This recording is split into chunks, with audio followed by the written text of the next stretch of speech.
بسم اللہ الرحمن الرحیم الحمد لله نحمده ونستعينه ونستغفره ونعوذ بالله من شرور أنفسنا ومن سيئات أعمالنا من يهده الله فلا مضل له ومن يضلل فلا هادي له وأشهد أن لا إله إلا الله وحده لا شريك له وأشهد أن محمدا عبده ورسوله أما بعد فإن خير الحديث كتاب الله وخير الهدي هدي محمد صلى الله عليه وسلم وشر الأمور محدثاتها وكل محدثة بدعة وكل بدعة ضلالة وكل ضلالة في النار. أعوذ بالله من الشيطان الرجيم. بسم الله الرحمن الرحيم. الف لام را کتاب احکمت آیاته ثم فصلت من لدن حکیم خبیر اللہ تعبدوا الا اللہ اننی لکم منہ نذیر مبین وان استغفروا ربکم ثم توبوا الیہ یمتعکم متاعا حسنا الی اجل مسمى ویؤتی کل ذی فضل فضلہ وان تولوا فانی اخاف علیکم عذاب یوم کبیر الی اللہ مرجعکم وهو على كل شيء قدیر. وقال تعالی وتوبوا الى الله جميعا ايها المؤمنون لعلكم تفلحون. وقال تعالى يا ايها الذين امنوا توبوا الى الله توبة نصوحا. محترم حاضرین، خطبہ مسنونہ کے بعد سب سے پہلے میں نے سورہ ہود کی ابتدائی 2-3 آیتیں تلاوت کی، جس کا سیدھا سادہ ترجمہ ہوگا الف لام را. یہ حروف مقطعات میں سے ہے، جس کے بارے میں اہل سنت کا موقف ہے کہ اس کی مراد اللہ بہتر جانتا ہے. اس کے بعد اللہ نے فرمایا کتاب احکمت آیاتہ ثم فصلت، کہ یہ ایسی کتاب ہے قرآن کریم جس کا تناسب یہ دھیان میں رکھیے کہ جس ماہ سے، جس عشرے سے ہم گزر رہے ہیں، اس عشرے اور اس مہینے میں اس قرآن عظیم کا نزول ہوا اور اسی کی مناسبت سے، نسبت سے اس کی ساری فضیلتیں ہیں. یہ ایسی کتاب ہے، اللہ اسی کے بارے میں کہہ رہا ہے، یہ ایسی کتاب ہے احکمت آیاتہ، جس کی آیتوں کو محکم بنایا گیا، مضبوط ہر اعتبار سے، معنی، مضمون، فصاحت، بلاغت، ترکیب، ہر اعتبار سے اس میں کوئی جھول، نقص، خامی کوئی نکال نہیں پائے گا، اور جس نے کوشش کی ناکام ہوا. ثم فصلت، پھر اس کے احکامات کو، واقعات کو، قصوں کو، نصیحتوں کو بہت تفصیل سے صاف صاف بیان کیا گیا. من لدن حکیم خبیر، یہ کس کی جانب سے ہے؟ حکیم خبیر، جو انتہائی حکمت والا، اس کی حکمت میں کوئی کمی نہیں اور سب کچھ جاننے والا، ہر چیز سے باخبر ہے. تو اس کے کلام میں بھی اس کے حکیم و خبیر ہونے کی بات آئے گی. اس سے بڑھ کر بہتر کوئی کلام کوئی پیش کر ہی نہیں سکتا. اللہ رب العالمین نے آگے فرمایا اللہ تعبد. یہ قرآن کیوں اترا؟ اس کا بنیادی مقصد اسے پہنچانے والا رسول. آگے ایمانیات کی 4-5 چیزیں آ جاتی ہے، بنیادیں.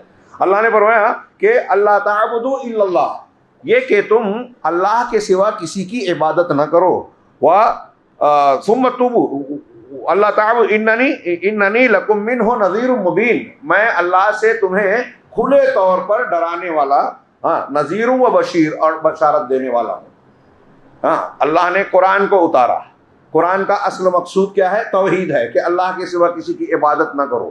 اور اللہ کے رسول، اس کو پہنچانے والے رسول، پیغمبر ہیں، ان پر ایمان لانا ہے. وہ بشیر اور نذیر ہیں، ہمیں ڈرا رہے ہیں، بشارت دے رہے ہیں. اس قرآن کو مانیں گے تو خوشخبری، نہیں مانیں گے تو بھیانک عذاب کا ڈراوا.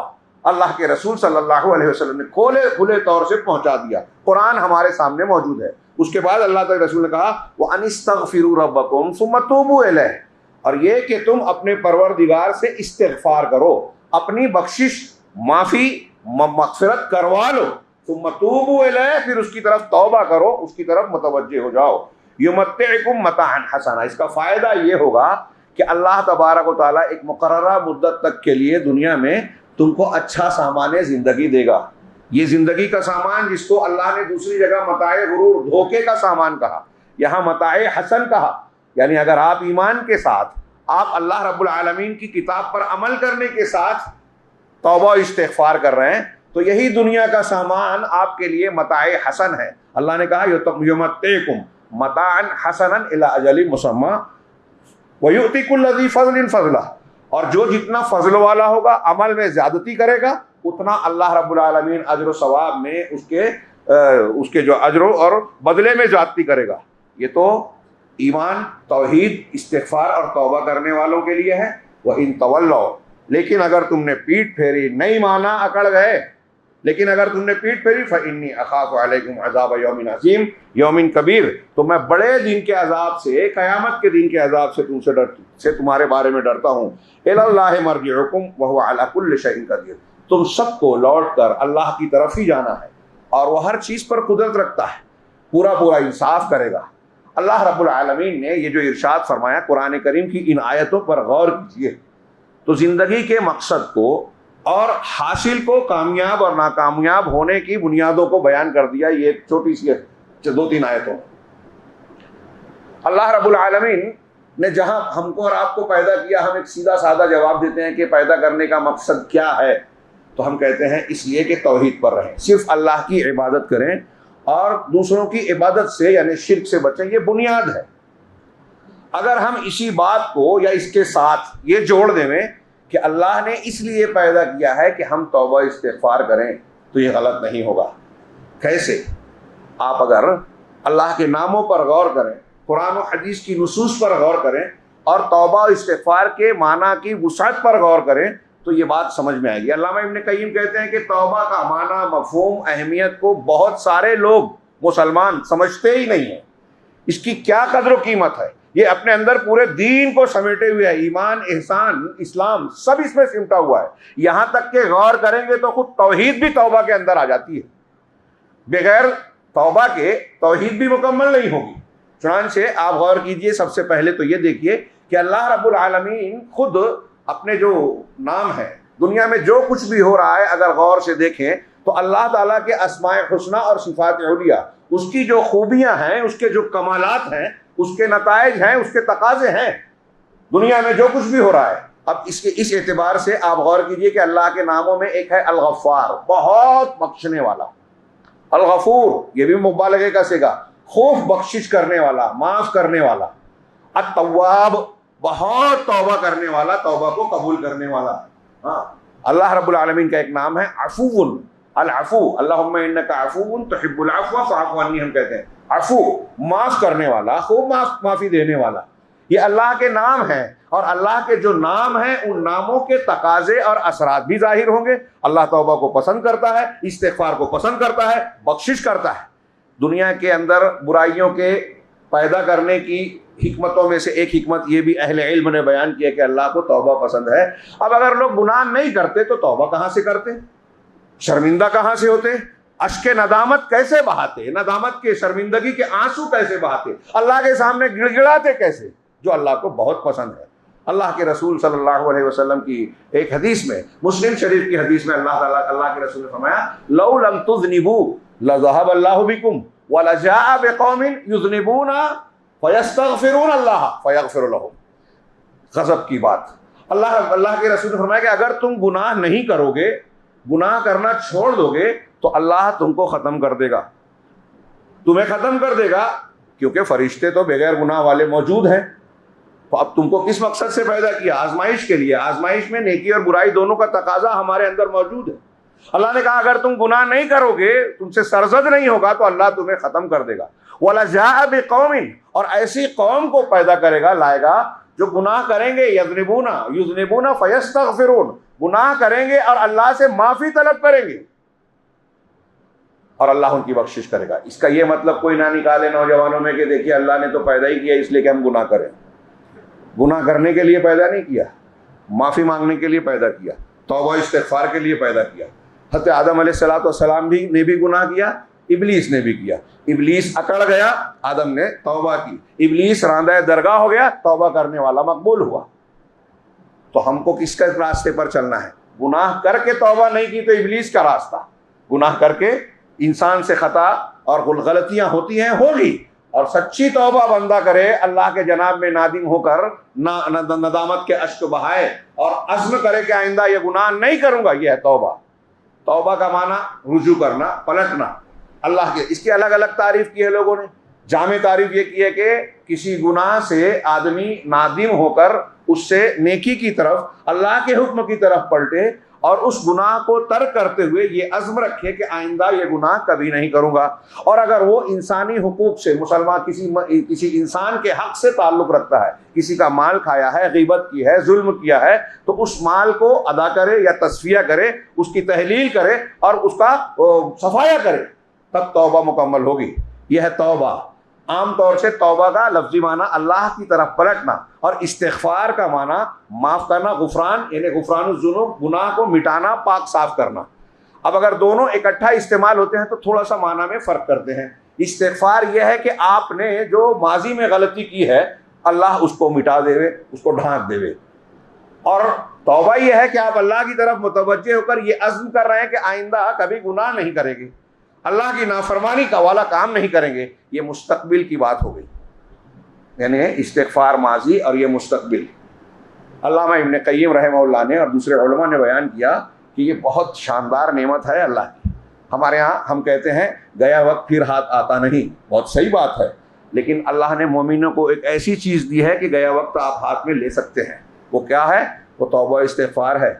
ماضی میں جو غلطیاں ہوئی ہیں سچے دل سے توبہ کیجئے، صاف ہو جائے گا، یہ ماضی ہے۔ مستقبل کے لیے نیت کیجئے کہ میں آئندہ کبھی گناہ نہیں کروں گا، نافرمانی نہیں کروں گا، معاملہ انشاءاللہ ٹھیک ہوگا، یہ مستقبل ہے۔ 3 وقت 3 زمانہ ہے، ماضی ہے، مستقبل ہے۔ ہمارے پاس بچتا ہے حال جو سامنے ہمارے موجود ہے، محنت اس میں کرنی ہے، توحید پر اس میں رہنا ہے، توحید کے تقاضے پورا کرنا ہے، عمل یہاں کرنا ہے۔ جو حاضر کو ضائع کرتا ہے اس سے بڑا احمق کوئی نہیں، اپنا وقت ضائع کر رہا ہے۔ ماضی کا خیال کرنا یہ اپنے حال کو برباد کرنا ہے کہ ماضی بیان کرتے رہیے تو حال کا موضوع کا وقت بھی آپ تباہ کر رہے ہیں۔ مستقبل میں امیدیں، یہ امیدیں خام ہیں، تمنا اور خام آرزویں ہیں۔ اگر آپ مستقبل کرتے رہے اور محنت نہیں کر رہے ہیں تو بھی بیکار۔ آپ کو حال میں محنت کرنا ہے، مستقبل کے لیے نیت کافی ہے، ماضی کے لیے توبہ استغفار صفائی کرنے کے لیے کافی ہے، مگر سچی توبہ ہونا چاہیے۔ تو میں یہ عرض کر رہا تھا کہ اللہ رب العالمین کے اسماء حسنی ہے معاف کرنے والا، توبہ کو قبول کرنے والا، توبہ کو پسند کرنے والا۔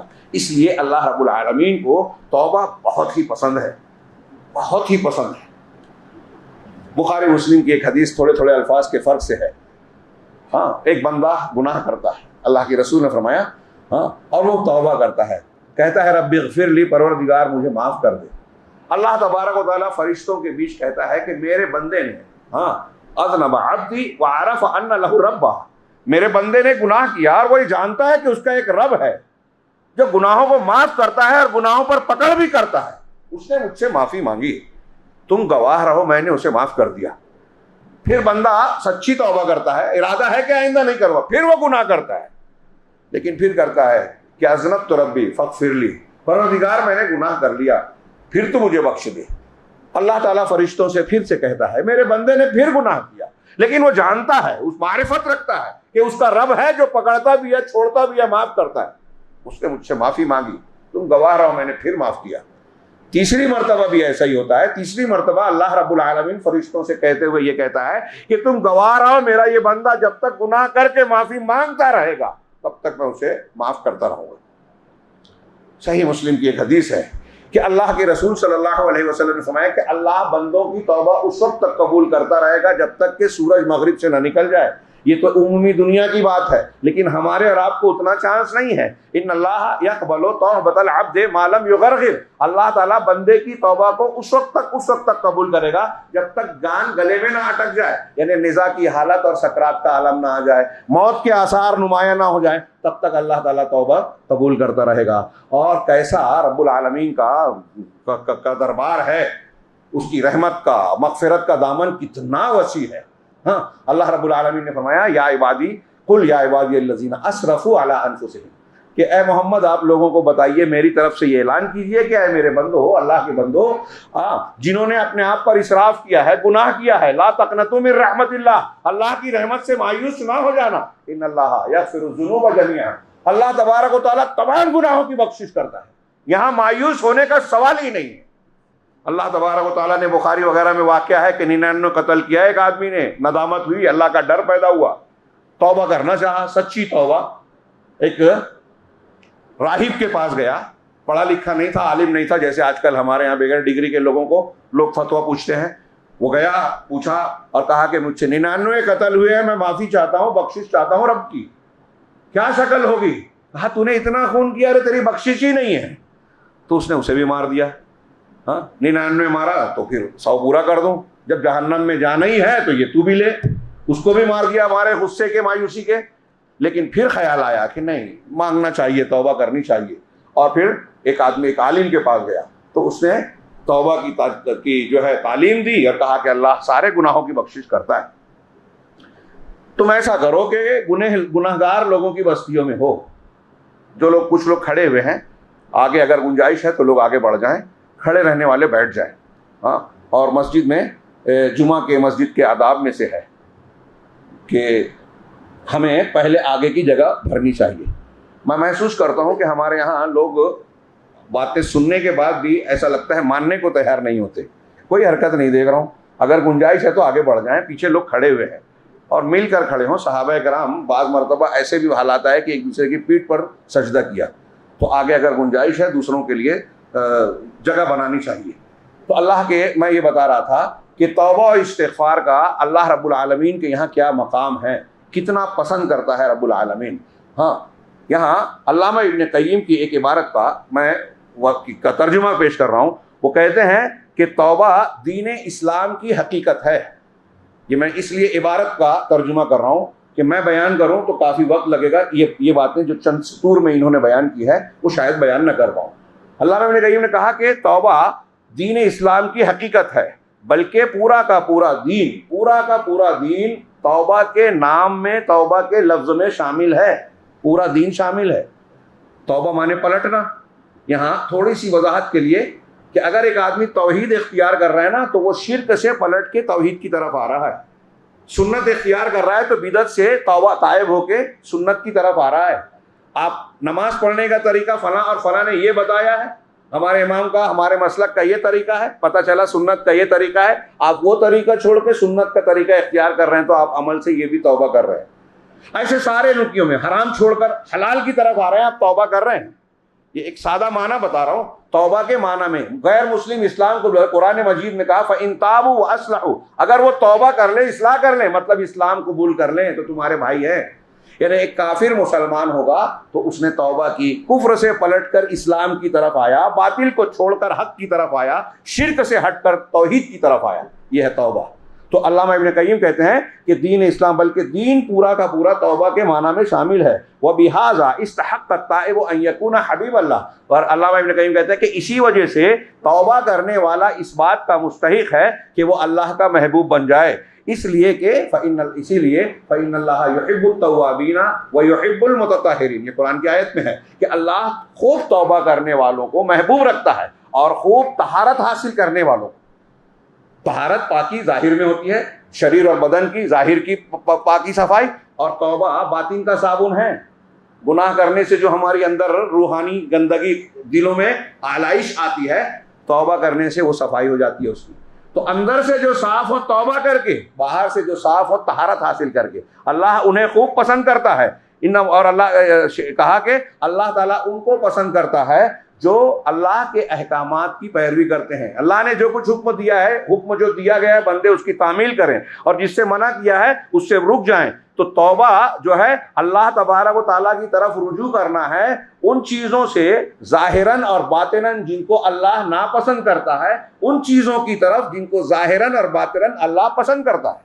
جو میں نے ابھی تھوڑی سی تشریح کی وہ بات آ گئی, اپنے الفاظ میں لمبی ہوئی, انتہائی شارٹ میں کہا شیخ نے یہ کہا کہ آپ ان چیزوں کو ظاہر اور باطن میں چھوڑ دیں جو اللہ ناپسند کرتا ہے. اب شرک ہے, بدعت ہے, سنت کی خلاف ورزی ہے, حرام کام ہے, گالی گلوچ ہے, غیبت ہے, جھوٹ ہے, یہ ساری چیزیں چھوڑ دیں جو اللہ ناپسند کرتا ہے. ظاہر میں بھی چھوڑ دیں, باطن میں بھی چھوڑ دیں, اور اسے چھوڑ کر ظاہر اور باطن میں وہ کام کریں, وہ چیزیں اختیار کریں جس کو اللہ پسند کرتا ہے. یہ توبہ ہے. علامہ ابن قیم کہہ رہے ہیں وَيَدْخُلُ فِي, اور اس کے نام میں توبہ کے لفظ کے اندر اسلام, ایمان, احسان سب داخل ہے. اور ایک مومن جتنے مقامات کی بحث کرتا ہے, مومن کے جتنے بھی مقامات ہیں وہ سب توبہ میں شامل ہیں. اسی لیے ہر مومن کی غایت اس کے معاملے کا آغاز اور اس کا اختتام, شروعات بھی توبہ سے, درمیان میں بھی توبہ اور آخر میں بھی توبہ کرنی ہے. اور یہ وہ غایت ہے جس کے لیے مخلوق کو پیدا کیا گیا ہے. توحید اور اللہ کا حکم اسی مقصد کا ایک جز ہے، بلکہ اس مقصد کا جزو اعظم ہے، بنیاد ہے توحید. اسی لیے اکثر لوگ، شیخ نے کہا اکثر لوگ توبہ کی قدر و قیمت کو جانتے نہیں ہیں اور نہ اس کی حقیقت سے واقف ہیں. چھ جائے کہ علمی طور سے، عملی طور سے اور حالت کے اعتبار سے توبہ کے حقوق کو ادا کریں. اور اللہ تبارک و تعالیٰ نے توبہ کرنے والوں کے لیے اور توبہ کے لیے اپنی محبت ایسے ہی نہیں خاص کی ہے، اور خواص کے لیے اپنی مخلوق میں خواص کے لیے ان کو خاص مقام ایسے ہی نہیں دیا ہے.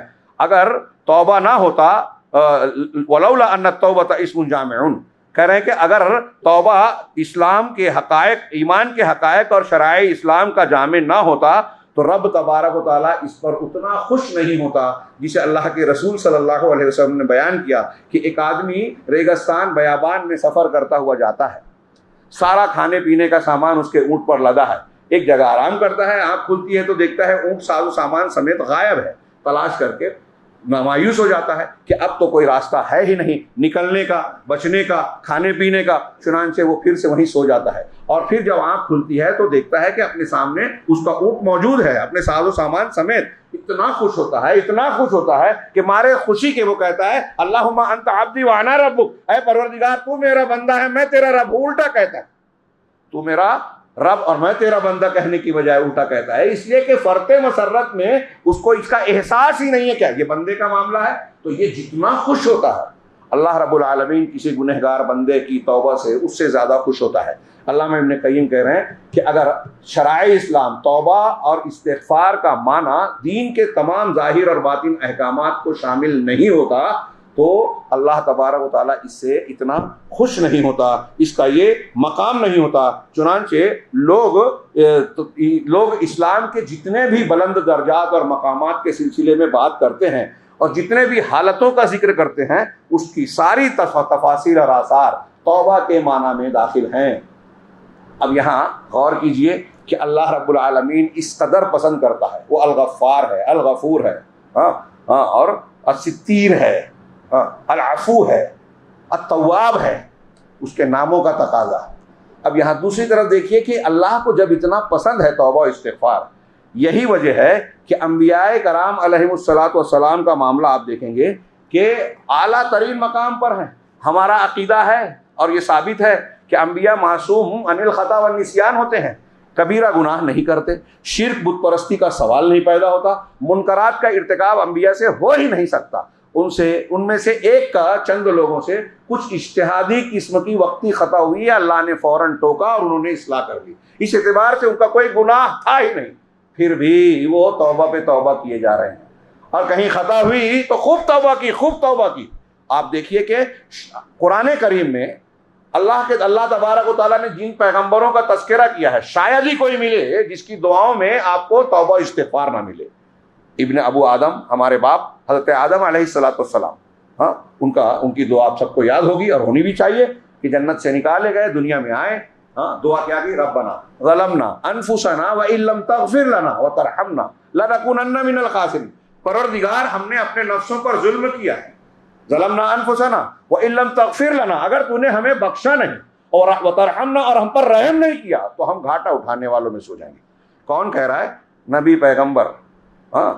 بخشش طلب کر رہے ہیں، مسلسل کر رہے ہیں. اسی طرح حضرت نوح علیہ الصلوۃ والسلام کی کئی دعائیں ہیں. سورہ ہود میں ان کے بیٹے کے تعلق سے جو کہا تو وہیں فوراً توبہ کی، اور سورہ نوح کے آخر میں ہے ان کی لمبی دعا میں بیچ میں ہے رب اغفر لی ولوالدی ولمن دخل بیتی مؤمنا وللمؤمنین والمؤمنات. پروردگار مجھے بخش دے، میرے ماں باپ کو بخش دے، اور ہر اس مومن کو، ہر اس شخص کو جو میرے گھر میں ایمان کے ساتھ داخل ہو، ایمان کی حالت میں، اور تمام مومن مردوں اور عورتوں کی بخشش کر دے. رب اغفر لی. نوح علیہ السلام کہہ رہے ہیں. حضرت موسیٰ علیہ الصلوۃ والسلام کی دعائیں دیکھیے، وہ کہتے ہیں حضرت موسیٰ علیہ السلام قال رب اغفر لی ولأخی وادخلنا فی رحمتک، پروردگار مجھے اور میرے بھائی کو بخش دے اور ہم کو اپنی رحمت میں داخل کر دے. وانت ارحم الراحمین، تو بڑا رحم کرنے والوں میں سب سے زیادہ رحم کرنے والا ہے۔ ایک دوسری جگہ پر کیا دعا ہے، بلیغ دعا ہمیں یاد رہنا چاہیے۔ اللہ کے رسول حضرت موسیٰ علیہ السلام دعا کر رہے ہیں، انت ولینا فاغفر لنا وارحمنا وانت خیر الغافرین واکتب لنا فی ہذہ الدنیا حسنہ وفی الآخرہ، کہ انت ولینا، پروردگار تو ہی ہمارا مالک ہے، کارساز ہے، ولی ہے، ہاں، فاغفر لنا، لہذا تو ہمیں بخش دے، وارحمنا، ہم پر رحم فرما، وانت خیر الغافرین، اور تو سب سے بہتر مغفرت کرنے والا ہے، واکتب لنا فی ہذہ الدنیا حسنہ وفی الآخرہ، اور اس دنیا میں بھی ہمارے لیے اچھائی لکھ دے اور آخرت میں بھی۔ یہ موسیٰ علیہ السلام کی دعا ہے۔ کئی دعاؤں میں سے میں ایک ایک بطور نمونہ پیش کر رہا ہوں، قرآن کریم میں موجود ہے۔ حضرت سیدنا ابراہیم علیہ السلام کی کئی دعائیں، کئی جگہ مغفرت اور توبہ کا مطالبہ۔ یہ مشہور دعا سورہ ابراہیم میں، رب اجعلنی مقیم الصلاۃ ومن ذریتی ربنا وتقبل دعاء ربنا اغفر لی ولوالدی وللمؤمنین یوم یقوم الحساب، کہ پروردگار مجھے نماز کو قائم کرنے والا بنا دے، دعا مانگیے۔ ہاں، کچھ لوگ آ کے بتاتے ہیں، کہتے ہیں کہ نماز کا طریقہ ہمیں پتہ ہے، سنت یہ ہے، لیکن ہم اگر یہ سنت کرنے لگے، رفع الیدین یا فلاں اور فلاں سنت، ہم مان رہے ہیں کہ سنت ہے، لیکن عمل کرنے لگے تو لوگ ناراض ہو جائیں گے، جھنجھٹ پڑ جائے گی۔ ان کو دعا مانگنی چاہیے اس رمضان میں کہ اللہ طاقت دے کہ لوگوں سے زیادہ اللہ کا ڈر ہمارے دلوں میں پیدا ہو۔ یہی امتحان ہے۔ ہاں، جو یہ نہیں کرتے وہ حکومت قائم کرنے کی بات کرتے ہیں، سنت کے پر عمل کرنے میں شرم آتی ہے، ڈر لگتا ہے۔ یہاں بھی توبہ کیجئے، سنت کے طریقے کو اختیار کیجئے، غیر مسنون طریقوں کو چھوڑ کر توبہ کیجئے، اللہ اور رسول کے طریقے پر آئیے۔ اپنے اندر اتنا ایمانی حوصلہ تو ہونا ہی چاہیے، ورنہ ہم کس نام کے مسلمان، کس معنی کے مسلمان ہیں؟ تو اللہ حضرت ابراہیم کہہ رہے ہیں کہ مجھے نماز قائم کرنے والا بنا، وہ مقیم الصلاۃ ومن ذریتی، اور میرے اولاد کو بھی اور نسل کو بھی، ربنا وتقبل دعا، پروردگار تو میری دعا کو قبول کر لے، ربنا اغفر لی ولوالدی، پروردگار مجھے اور میرے والدین کی بخشش فرما، ہاں، وللمؤمنین، اور مومنوں کی بخشش فرما یوم یقوم الحساب، جب حساب کا دن قائم ہوگا۔ یہ سیدنا ابراہیم علیہ السلام کی دعا، ہاں، حضرت ایوب کی دعا، دوسرے انبیاء کی دعا، حضرت صالح کی دعائیں دیکھیے، حضرت شعیب کی دعائیں دیکھیے، حضرت یونس علیہ السلام سے کی غلطی کا بہت شہرہ ہے، ہاں، مچھلی کے پیٹ میں گئے، ان کی جو دعا ہے دیکھیے، توحید اور توبہ۔ میں کہہ رہا ہوں دنیا میں ایک دوسرے سے جڑے ہوئے ہیں، زندگی کا مقصد ایک توبہ بھی ہے۔ اللہ دو چیزیں ہم سے پسند کرتا ہے، کہ صرف اس کی عبادت کریں، شرک نہ کریں، اور انسان کی حیثیت، انسان ہونے کی حیثیت سے ہم سے غلطیاں ہو گئی تو ہم اللہ تعالیٰ کے سامنے جھکیں، گڑ گڑائیں، روئیں، شرمندگی کے ساتھ اس سے توبہ کریں سچی۔ یہ اللہ کو بہت پسند ہے۔ لہذا انبیاء کرام اللہ کی اس پسندیدہ عبادت کو انجام دے رہے ہیں، گناہ صاف ہے پھر بھی توبہ، کیونکہ یہ ایک عبادت ہے اور اللہ کو پسند ہے۔ آپ کا گناہ صاف ہو گیا پھر بھی آپ توبہ کر رہے ہیں تو آپ کے درجات بلند ہوں گے، مقام اونچا ہوگا، اللہ رب العالمین سے قربت حاصل ہوگی۔ اللہ رب العالمین ایسے لوگوں پر فخر کرتا ہے، ایسے لوگوں سے خوش ہوتا ہے جو سچی توبہ اشک ندامت کے ساتھ بہاتے ہیں، اللہ کے سامنے گڑ گڑاتے ہیں۔ چنانچہ آپ دیکھیں کہ حضرت ابراہیم علیہ السلام، یہ انبیاء کرام توبہ کر رہے ہیں، حضرت یونس علیہ السلام دعا مانگ رہے ہیں، دعا کی قبولیت کے لیے جملہ بتایا گیا آپ اور ہم چاہتے ہیں کہ اللہ ہماری دعا قبول کرے، تو حضرت یونس کی اس دعا سے سیکھیے، لا الہ الا انت سبحانک انی کنت من الظالمین۔ ہمارے ہاں کچھ لوگ مصیبت ٹالنے کے لیے اس کا ورد کرتے ہیں کہ 100 لوگ 150 جمع ہو گئے، دانے پر یہ پڑھتے ہیں، اتنی 1000 مرتبہ ہوتی ہے، یہ بدعت ہے۔ بدعت سے مصیبتیں نہیں ٹلے گی اور آئے گی۔ سنت پہ عمل کیجئے، اللہ سے تنہائی میں جو دعا کے آداب ہیں، جو مسنون طریقے ہیں ویسے دعا کیجئے، اور پھر اس ان الفاظ سے اور ایسے کئی الفاظ جو قرآن و حدیث نے بتائے ہیں مانگیے۔ ان کلمات میں دیکھیے کہ لا الہ الا انت، یہ توحید ہے کہ پروردگار تیرے سوا کوئی عبادت کے لائق ہے ہی نہیں، سبحانک تو پاک ہے، کوئی شریک نہیں ہے تیرا، شرک سے پاک ہے، انی کنت من الظالمین، میں ہی ظالمین میں سے ہوں، میں ہی گناہ کرنے والوں میں سے ہوں، تو معبود ہے، پاک ہے، میں گناہ کرنے والا ہوں، معاف کر دے۔ مفہوم یہ ہوا۔ مچھلی کے پیٹ میں، میں اکثر کہتا ہوں کوئی نیٹ ورک نہیں تھا، کوئی تعلق نہیں تھا، اللہ تعالیٰ نے سنا، ہمارے پاس کوئی ذریعہ نہ ہو، کوئی وسیلہ نہ ہو، دشمن بڑے ہیں، ہاں، سپر پاور ہیں، خلاف تنظیمیں ہیں، سازشیں ہیں، ایجنسیاں ہیں، ڈرنے کی کوئی ضرورت نہیں ہے۔ اللہ سے اپنا کنیکشن مضبوط کیجئے، کہیں بھی رہیں، توحید اور توبہ اختیار کیجئے۔ یہ توبہ اللہ تبارک و تعالیٰ ہم سے چاہتا ہے، ہماری جو مصیبتیں آتی ہیں اس کا نتیجہ یہی ہونا چاہیے۔ سورہ توبہ میں اللہ نے کہا اولا یرون انہم یفتنون فی کل عام مرۃ او مرتین، کیا یہ دیکھتے نہیں کہ سال میں 1 یا 2 مرتبہ ان کو فتنے میں ڈالا جاتا ہے؟ طوفان آتا ہے، زلزلہ آتا ہے، پریشانیاں آتی ہیں، حکمراں کی طرف سے جو ہے ظلم ہوتا ہے، آفتیں آتی ہیں، فتنے آتے ہیں، سال میں 1 یا 2 مرتبہ آتا ہی ہے، ثم لا یتوبون ولا هم یذکرون، پھر بھی توبہ نہیں کرتے اور نہ نصیحت حاصل کرتے ہیں۔ مطلب یہ کہ ان مصیبتوں کا ایک نتیجہ یہ ہونا چاہیے کہ ہم توبہ کریں، اللہ کی طرف پلٹیں، اللہ کے دین کی طرف پلٹیں، یہ دیکھیں کہ ہم سے کہاں غلطی ہو رہی ہے، ہم سے کہاں کوتاہی ہو رہی ہے، اپنے گناہ کے نتائج، اپنے گناہوں کو دیکھیں۔ بعض سلف کا طریقہ یہ تھا، ایک مرتبہ کسی سلف کو راستے میں ایک آدمی مل کر اس سے ان سے جو ہے برا بھلا کہنے لگا، کہا یہاں رکو میں گھر میں سے آتا ہوں، تھوڑی دیر گئے، تھوڑی دیر کے بعد واپس نکلے، پوچھا اندر جا کے آپ نے کیا کیا؟ کہا میں نے اللہ سے 2 رکعت نماز پڑھ کے اللہ سے دعا کی کہ اے اللہ مجھ سے جو بھی گناہ ہوا ہے جو میرے علم میں شاید نہیں ہے تو مجھے معاف کر دے، جس گناہ کی وجہ سے اس شخص کو تو نے مسلط کیا۔ تو انہوں سے کہا کہ میں نے جا کے اندر اللہ سے دعا مانگی کہ تم نے جو میرے ساتھ بدتمیزی کی ہے، میرے اوپر مسلط ہوئے ہو، یہ یقیناً میرے کسی نہ کسی گناہ کا نتیجہ ہے، اس لیے میں نے جا کے اندر توبہ کی۔ اب سوچیے ہم مسلمانوں کو کیا کرنا چاہیے، آج کتنی مصیبتیں، کتنے پریشانی، کتنے ٹینشن ہیں، لیکن لوگوں کو یہ سمجھ ہی میں نہیں آتا نا، سیاسی طاقت ہو، ایسی تدبیر ہو، فلاں کے در پہ جا کے جھکیں، ڈگری لے لیں، معاشی طاقت حاصل کریں اور نئی تنظیم بنا لیں، پارٹیوں سے جڑ جائیں، دنیا کی باتیں جو اللہ اور رسول نے بتایا وہ نہیں کرتے۔ یہ انبیاء کرام، میں نے کچھ نبیوں کے تھوڑے سے نمونے بتائے، اس سے بھی صرف یہ حصہ اللہ کے نام، اللہ کا پسند کرنا، توبہ کرنے والوں کو ایک مومن کے لیے ابھارنے کے لیے کافی ہونا چاہیے کہ توبہ کا عاشق بن جائے، اس کا چاہنے والا، اس کے خوب عمل کرنے والا بنے۔ دوسرے، انبیاء کرام معصوم ہیں، صاف ہیں، پھر بھی توبہ پہ توبہ کر رہے ہیں، نمونہ ہے ہمارے سامنے، اور یہ توحید کی دلیل بھی ہے۔ آپ اللہ کے نبی جناب محمد رسول اللہ صلی اللہ علیہ وسلم کا طریقہ دیکھیے، اللہ کے رسول صلی اللہ علیہ وسلم نے کہا، بخاری مسلم کی 20 حدیثیں، کہا کہ لوگوں اللہ تعالیٰ سے خوب توبہ استغفار کرو، میں ایک دن میں 100 مرتبہ سے زیادہ اللہ سے توبہ استغفار کرتا ہوں۔ حضرت ابن عمر کی، یہ بخاری مسلم کی روایتیں ہیں، حضرت ابن عمر کے ابو داؤد کی روایتیں کہتے ہیں کہ اللہ کے رسول صلی اللہ علیہ وسلم ایک مجلس میں بیٹھتے تھے تو ہم گنتے تھے کہ ایک ہی مجلس میں اٹھے بغیر آپ کتنی مرتبہ توبہ استغفار کرتے ہیں، تو ہم نے سنا کہ آپ 100 مرتبہ کہتے تھے، رب اغفر لی وتب علیہ انک انت التواب الرحیم، کہ پروردگار تو مجھے معاف کر دے اور مجھ پر میری توبہ کو قبول کر لے، یقیناً تو بڑا توبہ کو قبول کرنے والا، بہت مہربان ہے۔ نبی پاک سید المرسلین، خاتم النبیین، رحمت للعالمین، ایک مجلس میں 100 مرتبہ، اور آپ کہہ رہے ہیں کہ میں خود 100 مرتبہ ایک دن میں توبہ کرتا ہوں، تم بھی کرو۔ بعض روایتوں میں ہے کہ 70 مرتبہ یا 70 مرتبہ سے زیادہ آپ توبہ استغفار کرتے تھے۔ استغفار کی کتنی دعائیں بتائی، آپ نے فرمایا استغفر اللہ الذی لا الہ الا هو الحی القیوم واتوب الیہ، میں اللہ تبارک و تعالیٰ سے پناہ مغفرت چاہتا ہوں جس کے سوا کوئی معبود برحق نہیں ہے اور جو زندہ ہے اور القیوم ہے، قائم رہنے والا، قائم رکھنے والا، ساری کائنات کو سنبھالنے والا، اسی کی طرف توبہ کرتا ہوں۔ یہ جو کہے گا 3 مرتبہ تو اس کے سارے گناہ معاف ہو جائیں گے، چاہے وہ دشمن کے سامنے پیٹ پھیر کر بھاگا ہی کیوں نہ ہو۔ یہ صحیح حدیث کا مفہوم بتایا، سید الاستغفار۔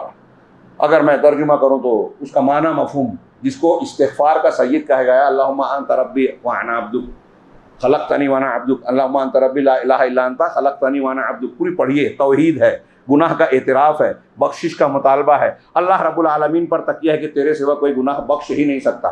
توحید اور استغفار آ گئی، سید الاستغفار ہے، جو یہ پڑھ کے سو گیا، مر گیا تو فطرت پر جنت میں جائے گا، فطرت پر مرے گا۔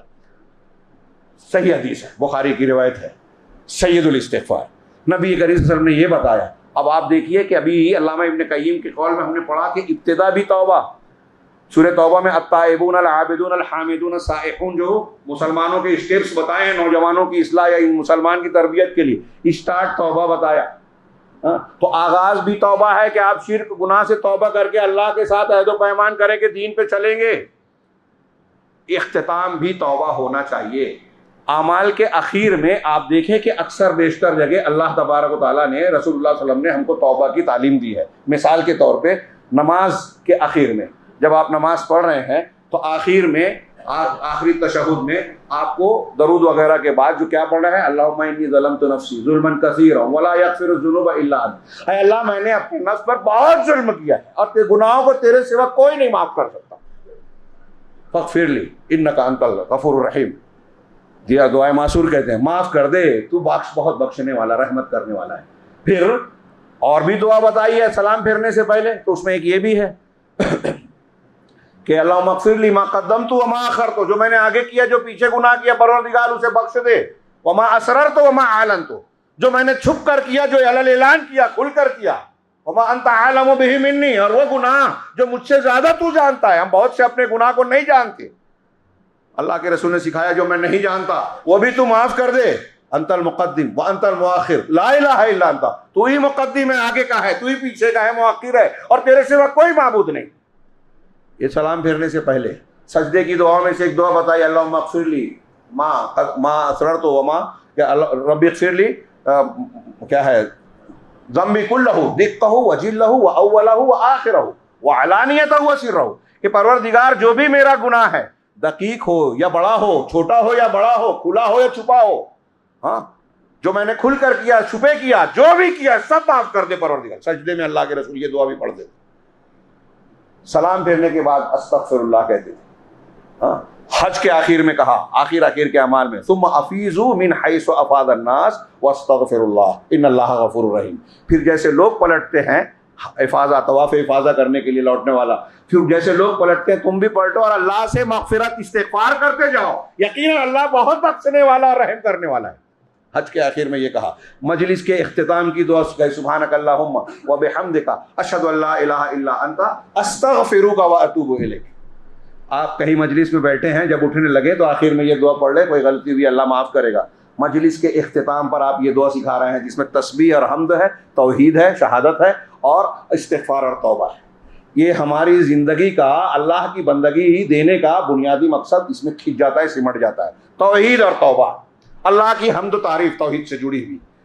مجلس کے اختتام پر یہ دعا سکھائی۔ رمضان کے اخیر میں لیلۃ القدر ہے، آخری عشرہ ہے، اس کے لیے جو خصوصی دعا اللہ کے رسول صلی اللہ علیہ وسلم نے بتائی، اللہم انک عفو تحب العفو فاعف عنی، پروردگار تو معاف کرنے والا ہے، معافی کو پسند کرتا ہے، لہذا تو مجھے معاف کر دے۔ اتنی زبردست بات۔ یہ رمضان کے اخیر میں دعائیں کرنا، اللہ کے رسول صلی اللہ علیہ وسلم معتکف ہو جاتے تھے، آخری عشرے میں لوگوں سے کٹ کر صرف اللہ کی عبادت، اور اس میں خوب دعائیں، توبہ، استغفار۔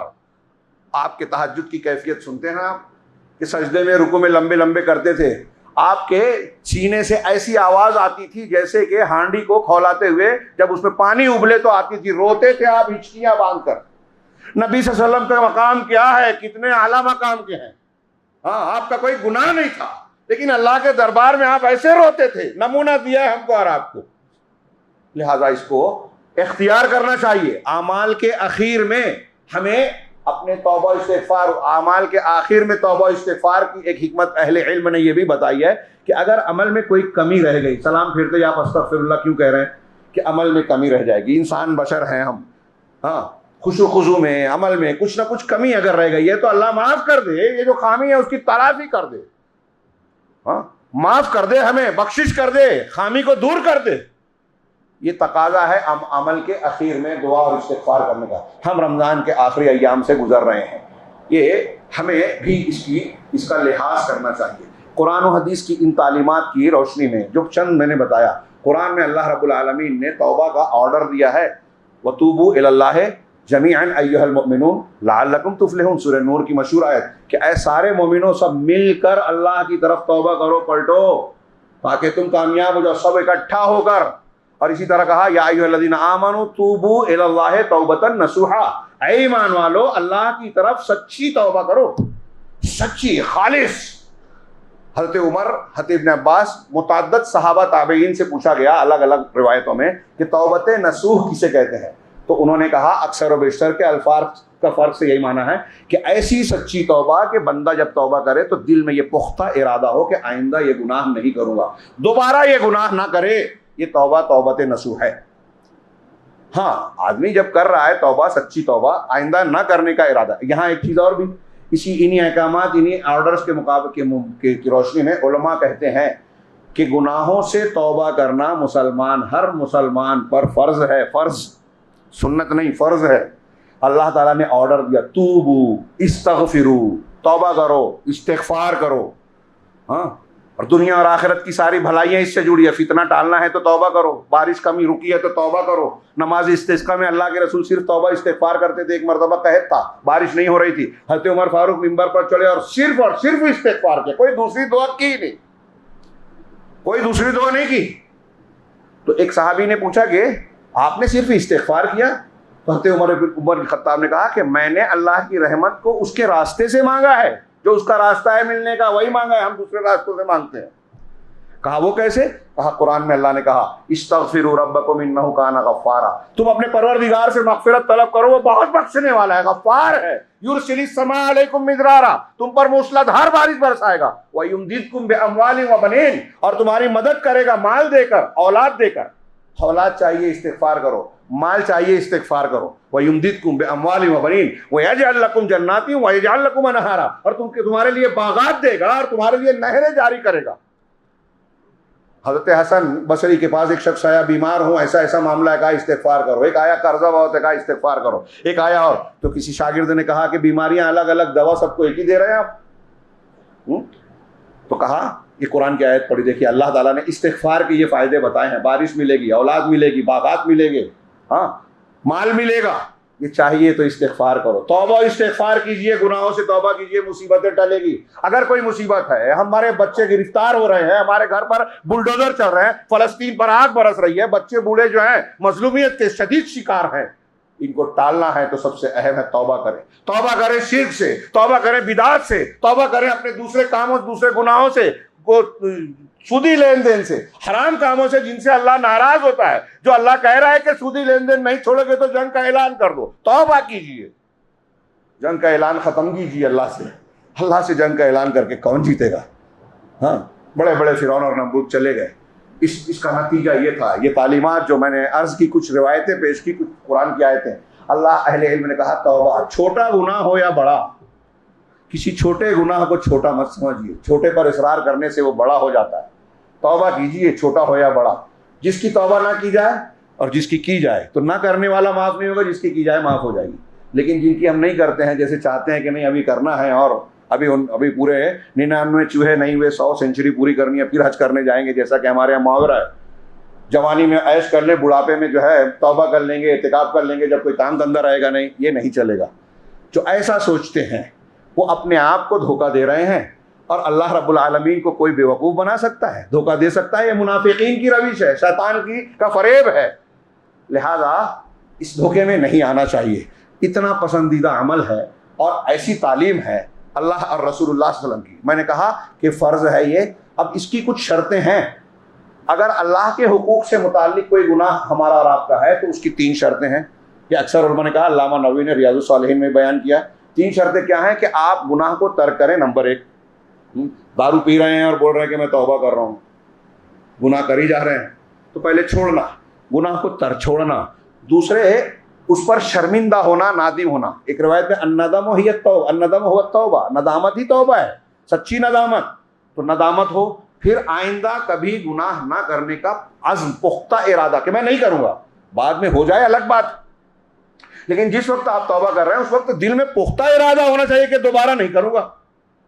یہ اللہ کے حقوق سے متعلق ہے. لیکن اگر کسی آدمی سے متعلق حق ہے کہ آپ نے کسی کو گالی دی ہے, دل دکھایا ہے, مال اس کا کھایا ہے, ہڑپ کر بیٹھ گئے ہیں, دے سکتے ہیں نہیں دے رہے, ٹال رہے ہیں, اس کے ساتھ ظلم کیا, اپنے بہن کا حصہ مار لیا, بھائی کو ظلم کیا, تو اس کی توبہ اس وقت ہوگی جب آپ اس بھائی سے, اس بہن سے, اس تعلق والے یا اس کاروباری سے اپنا معاملہ صاف کریں, لین دین کلیئر کریں. نہیں دے سکتے, معافی مانگیے, تصفیہ کیجیے, مانگیے ضرور قیامت کے دن, ورنہ آپ کی نیکیاں وہ لے جائے گا. حقوق العباد چھوٹے گا نہیں. سب سے بڑا گناہ شرک, اور حقوق العباد کے معاملے میں جو ہے صفائی ہونا, توبہ کا یہ حق پورا کرنا بہت ضروری ہے. یہ توبہ کی شرائط ہیں, اس کے بغیر توبہ قبول. اور میں نے کہا یہ فرض ہے. اب اس کی اہمیت اور احکام کو دیکھتے ہوئے اللہ کے نبی صلی اللہ علیہ وسلم نے جس معاشرے کی تشکیل کی تھی, جو تربیت کی تھی صحابہ کرام, اس پر آپ نگاہ ڈالیے تو دیکھیے توبہ کرنے اور سچی توبہ کرنے کے کیسے کیسے نمونے. ہاں, 2 الگ الگ روایتیں ہیں, جوہینہ کی عورت اور غامدیہ کی, لیکن لگتا ہے کہ دونوں ایک ہی ہے, کیونکہ غامد جو ہے جوہینہ کا ہی ایک شاخ تھی, اس کی ایک روایت ہے. اس سے پہلے اللہ کے نبی صلی اللہ علیہ وسلم کے پاس ایک صحابی آئے، معیذ اسلمی، آپ نے یہ روایت سنی ہے، میں اپنے الفاظ میں مختصراً بیان کر رہا ہوں کہ معیذ اسلمی آئے اور آپ کے سامنے کہا کہ اللہ کے رسول اسبت حدن طہرنی یا رسول اللہ، میں حد کو پار کر گیا، اللہ کے رسول مجھے پاک کیجیے۔ کہا کیا ہوا؟ ہاں میں نے زنا کر لیا ہے۔ کہا ویحک اذهب فاستغفر اللہ، ارے تمہارا برا ہو، جاؤ اللہ سے معافی مانگ لو۔ اسلامی عدالت میں یہ غور کیجئے کہ اگر کسی نے مقدمہ دائر نہیں کیا تو بلا وجہ سزا نہیں دی جائے گی۔ کوئی شکایت کرتا ہے تو پھر پروسیجر پر عمل ہوگا، مقدمہ چلے گا، گواہ دیکھے جائیں گے۔ اب یہاں تو کسی نے آ کے شکایت کی نہیں تھی، یہ صاحب معاملہ تھے، خود گنہگار تھے، آ کے خود کہہ رہے ہیں کہ میں نے جو ہے حد پار کر دی، حد قائم کیجئے، پاک کیجئے۔ ہاں جاؤ توبہ کر لینا، کوئی گواہ تو ہے نہیں، مقدمہ تو ہے نہیں۔ انہوں نے پھر سامنے آئے گا، 4 مرتبہ بار بار سامنے آ کر کہا۔ اللہ کے رسول اللہ نے صحابہ سے اور ان کی قوم کے لوگوں سے پوچھا اب ہی جنہ کہ پاگل تو نہیں ہے نا؟ کہا نہیں ٹھیک ٹھاک ہے۔ کہا اس وقت نشے میں تو نہیں ہے نا؟ کہا نہیں ٹھیک ہے۔ اس کا مطلب پاگل ہوتے، نشے میں ہوتے تو بات مانی نہیں جاتی، نشے کی طلاق بھی نہیں پڑتی، صحیح مسئلہ یہی ہے۔ تو کہا آپ پاگل نہیں ہیں، نشے میں نہیں ہے تو ٹھیک ہے، ان پر حد جاری کیجیے۔ اس کے بعد اللہ کے رسول صلی اللہ علیہ وسلم صحابہ کرام کے 2 روز کے بعد حد جاری ہوئی، رجم ہوئے، مر گئے، اپنے آپ کو سزا کے لیے پیش کیا۔ اللہ کے رسول صلی اللہ علیہ وسلم نے صحابہ سے کہا کہ معیذ کے لیے مغفرت طلب کرو، ان کے لیے دعا کرو، غفر اللہ لمعیذ بن اسلم۔ صحابہ نے کہا اور اللہ کے رسول نے کہا کہ انہوں نے ایسی توبہ کی ہے، ایسی توبہ کی ہے کہ اگر ایک امت میں، ایک جماعت میں اسے تقسیم کر دیا جائے تو سب کے لیے کافی ہو جائے، بخشش ہو جائے۔ اس کے فوراً بعد اسی روایت میں، بخاری مسلم کی ایک روایت میں الفاظ ہے کہ اس کے بعد ایک عورت آئی، غامدیہ، اس نے بھی یہی کہا اللہ کے رسول مجھ پر حد جاری کیجیے۔ آپ نے کہا جاؤ، تھوڑی دیر کے لیے سوچئے، ایک عورت ہے، وہ خود آ کے کہہ رہی ہے میں نے زنا کیا۔ اور یہاں ایک اور اہم پوائنٹ شاید بعد میں بھول جاؤں، حضرت معیذ اسلمی کے معاملے میں دیکھیے، حضرت غامدیہ کے مسئلے میں دیکھیے، دونوں معاملے میں اللہ کے رسول صلی اللہ علیہ وسلم نے سیکنڈ پارٹی کے بارے میں سوال بھی نہیں کیا، تحقیق بھی نہیں کرائی، جو سامنے آیا اس کو سزا دے دی، گریز میں نہیں پڑے۔ اور ہمارے ہاں چلتے پھرتے عوامی سطح پہ لوگ ایک دوسرے کے گھروں میں جھانکنے کی کوشش کرتے ہیں، جھوٹی خبر بھی مل جائے تو پھیلا دیتے ہیں۔ یہ کوئی چھوٹا گناہ نہیں ہے، حد قذف اس قسم کا الزام لگانا جرم ثابت ہوگا تو 80 کوڑے مارے جائیں گے، اسلامی عدالت میں سورہ نور میں حکم ہے۔ تو حضرت غامدیہ آئی، ایک عورت ہے، انہوں نے کہا اللہ کے رسول حد جاری، کہا جاؤ تم ایسا کر لو۔ اللہ کہتے ہیں کہ کیا معیذ کی طرح آپ مجھے بھی ہٹانا چاہتے ہیں، واپس بھیجنا چاہتے ہیں؟ اللہ کی قسم مجھے صاف کیجئے، پاک کیجئے، میں نے گناہ کیا ہے۔ ایک عورت، ایک تو گناہ کا کرنا، اور یہ جانتی ہے کہ شادی شدہ تھی اور زنا کرنے کا اعتراف کیا تو ثابت ہو گیا تو مجھے رجم کیا جائے گا، مار ڈالا جائے گا۔ ایک پہلو یہ ہے۔ اور ایک عورت یا مرد کو یہ سوچئے، آج ہمارے سماج میں اگر ہم یہ سوچیں کہ یہ ہمارا ایسا کوئی چھپا ہوا گناہ دنیا کے سامنے آئے تو ہماری کیا بنے گی؟ اور پھر ایک عورت، وہ بھی آج کے جیسا آزاد اور آوارہ معاشرہ نہیں تھا، کیسا سماج تھا وہ نیکوں کا، نیک لوگوں کا۔ اس میں ایک خاتون آ کے جرت سے کہہ رہی ہیں عدالت نبی میں کہ میں نے گناہ کیا ہے، مجھ پر حد جاری کر کے مجھے پاک کیجئے۔ تو جب کئی مرتبہ اصرار کیا، اللہ کے رسول نے لوگوں سے پوچھا کیا بات ہے؟ کہا اللہ کے رسول وہ جو ہے حاملہ ہے، زنا کی وجہ سے حاملہ ہے، انہا حبلہ من الزنا۔ تو کہا ٹھیک ہے، اگر ایسا ہے تو اسے بھیجو، اس کے بچے نے گناہ نہیں کیا ہے، جب بچے کی ولادت ہو جائے تب آئے کہنا۔ اب غور کیجئے، ایک بچہ پیٹ میں ہے، اس کے ساتھ وہ آئی ہیں، اور اس کے بعد جب بچے کی ولادت ہوتی ہے تو ایک عورت یہ سوچے گی کہ اب میں بچے کے لیے جی جاؤں، میرا یہ بچہ معصوم ہے، ایسا ہے، ماں کی ممتا اس پر کیسے نچھاور ہوتی ہے۔ لیکن بچے کو گود میں لے کر آتی ہے، کہتی ہے اللہ کے رسول بچہ پیدا ہو گیا ہے، مجھے مجھ پر سزا کا دیجیے۔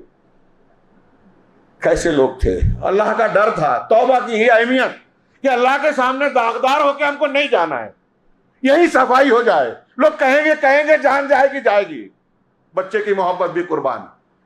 عورت یہ خاتون ہمارے لیے توبہ میں نمونہ ہے۔ کہا اللہ کے رسول پاک کیجئے۔ مجھے یاد پڑتا ہے کہ صحیح مسلم میں یہ بھی ہے کہ اللہ کے رسول نے کہا کہ ابھی اس کی غذا اس سے جڑی ہوئی ہے، اس کے سینے سے، تم جاؤ جب بچہ کھانے لگے تب آنا۔ بعض روایتوں میں ہے کہ ایک آدمی کو ذمہ دار بنا دیا اور پھر ان کے بارے میں حکم دیا، لیکن اس میں ہے کہ اللہ کے رسول واپس گئی، کچھ دنوں بعد آئی، کہا اللہ کے رسول دیکھیے روٹی کھا رہا ہے، اناج کھانے لگا، اب مجھ کو سزا دے دیجیے۔ خود اعتراف کیا تھا عدالت میں، اگر وہ کہہ دیتی بچے کی ولادت کے بعد کہ یا بچے کے لیے جینا ہے، کہہ دیتی کہ اللہ کے رسول میں نے جھوٹ بولا ہے، بچ جاتی، چھوٹ جاتی. بچے کی ولادت کے بعد اس کے اور بھی موقع ملا، اگر وہ کہہ دیتی کہ میں نے نہیں کیا ہے گناہ، میں نے جھوٹ بولا تھا، بچ جاتی، جان چھوڑ دی جاتی. کوئی آپ کے خلاف گواہ نہیں تھا ان کے خلاف، لیکن اپنے بات سے ہٹی نہیں، قائم رہی، اور بالآخر ان کو اللہ کے رسول نے حکم دیا کہ ان کے اوپر کپڑا باندھا جائے، رجم کیا جائے. مر گئی. اللہ کے رسول صلی اللہ علیہ وسلم، خالد بن ولید، ایک روایت میں کہ حضرت خالد بن ولید نے پتھر مارتے وقت ان کے خون کا چھینٹا آ گیا ان کے اوپر، برا بھلا کہہ دیا. اللہ کے رسول نے کہا کہ خالد اس کو تم برا بھلا کہتے ہو. اللہ کی قسم اس نے ایسی توبہ کی، ایسی توبہ کیا کہ اگر مدینہ کے 70 لوگوں میں بانٹ دی جائے، سب کی بخشش ہو جائے، سب کو کافی ہو جائے.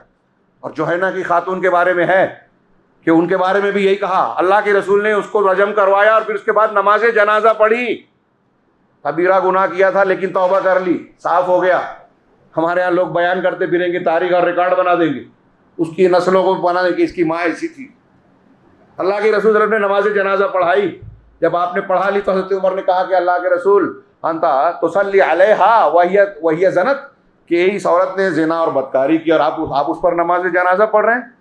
حضرت عمر سے اللہ کے رسول نے کہا کہ انہا تابت توبتن لو قسمت بین 70 من اہل المدینہ لوسعتہم، اس نے ایسی توبہ کی ہے کہ اگر مدینہ کے 70 لوگوں میں بانٹ دی جائے سب کو کافی ہوگی.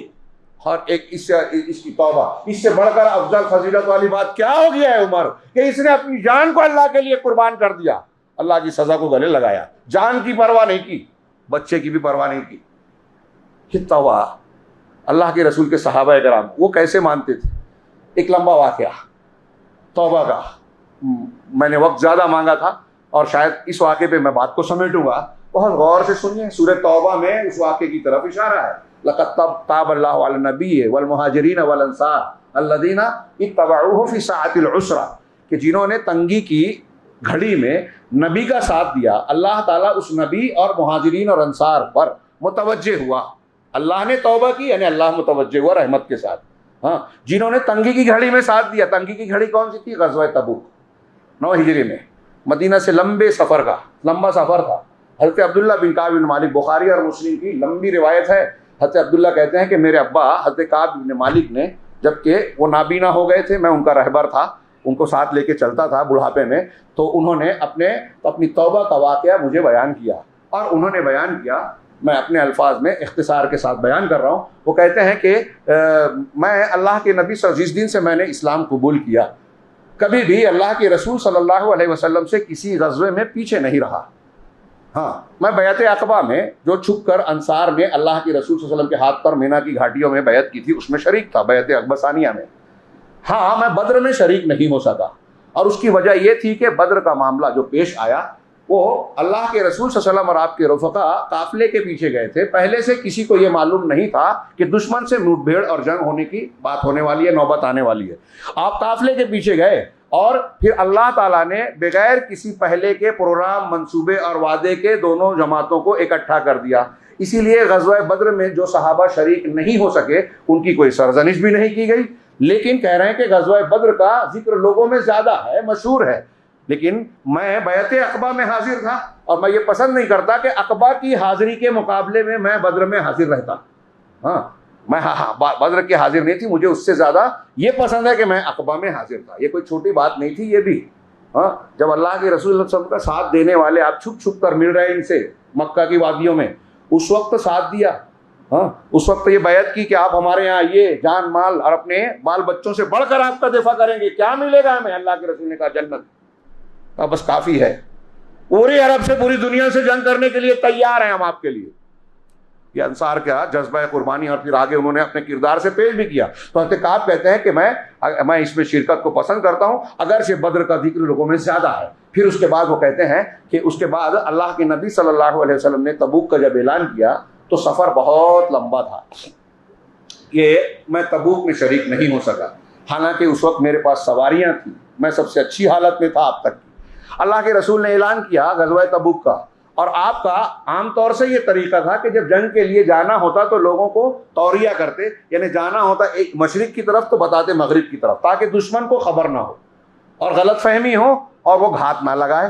تو یہ ایک چال ہوتی تھی. لیکن چونکہ تبوک کا سفر بہت طویل تھا، مدینہ سے تبوک 800-900 کلومیٹر ہے۔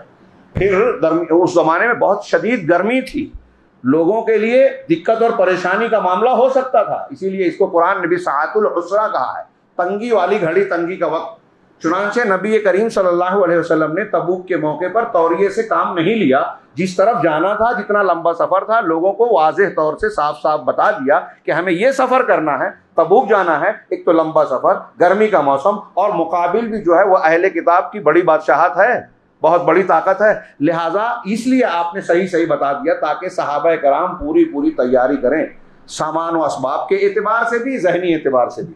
چنانچہ سب لوگ تیاری میں لگ گئے، اور میں نے دیکھا کہ میرے پاس 2 سواریاں ہیں جو کبھی اس سے پہلے نہیں تھی، میرے اچھے کپڑے ہیں، سب کچھ سامان موجود ہے، تو میں نے سوچا کہ کوئی بات نہیں، ہر صبح جاتا تو میں سوچتا آج کر لوں گا، کہا کل کروں گا، اسی گو مگو میں رہ گیا کہ میں کل تیاری کروں گا اور اللہ کے رسول صلی اللہ علیہ وسلم کے ساتھ چلا جاؤں گا، پھر کل کر لوں گا، کاش کہ میں ایسا کر لیتا، لیکن یہ میرے مقدر میں نہیں تھا۔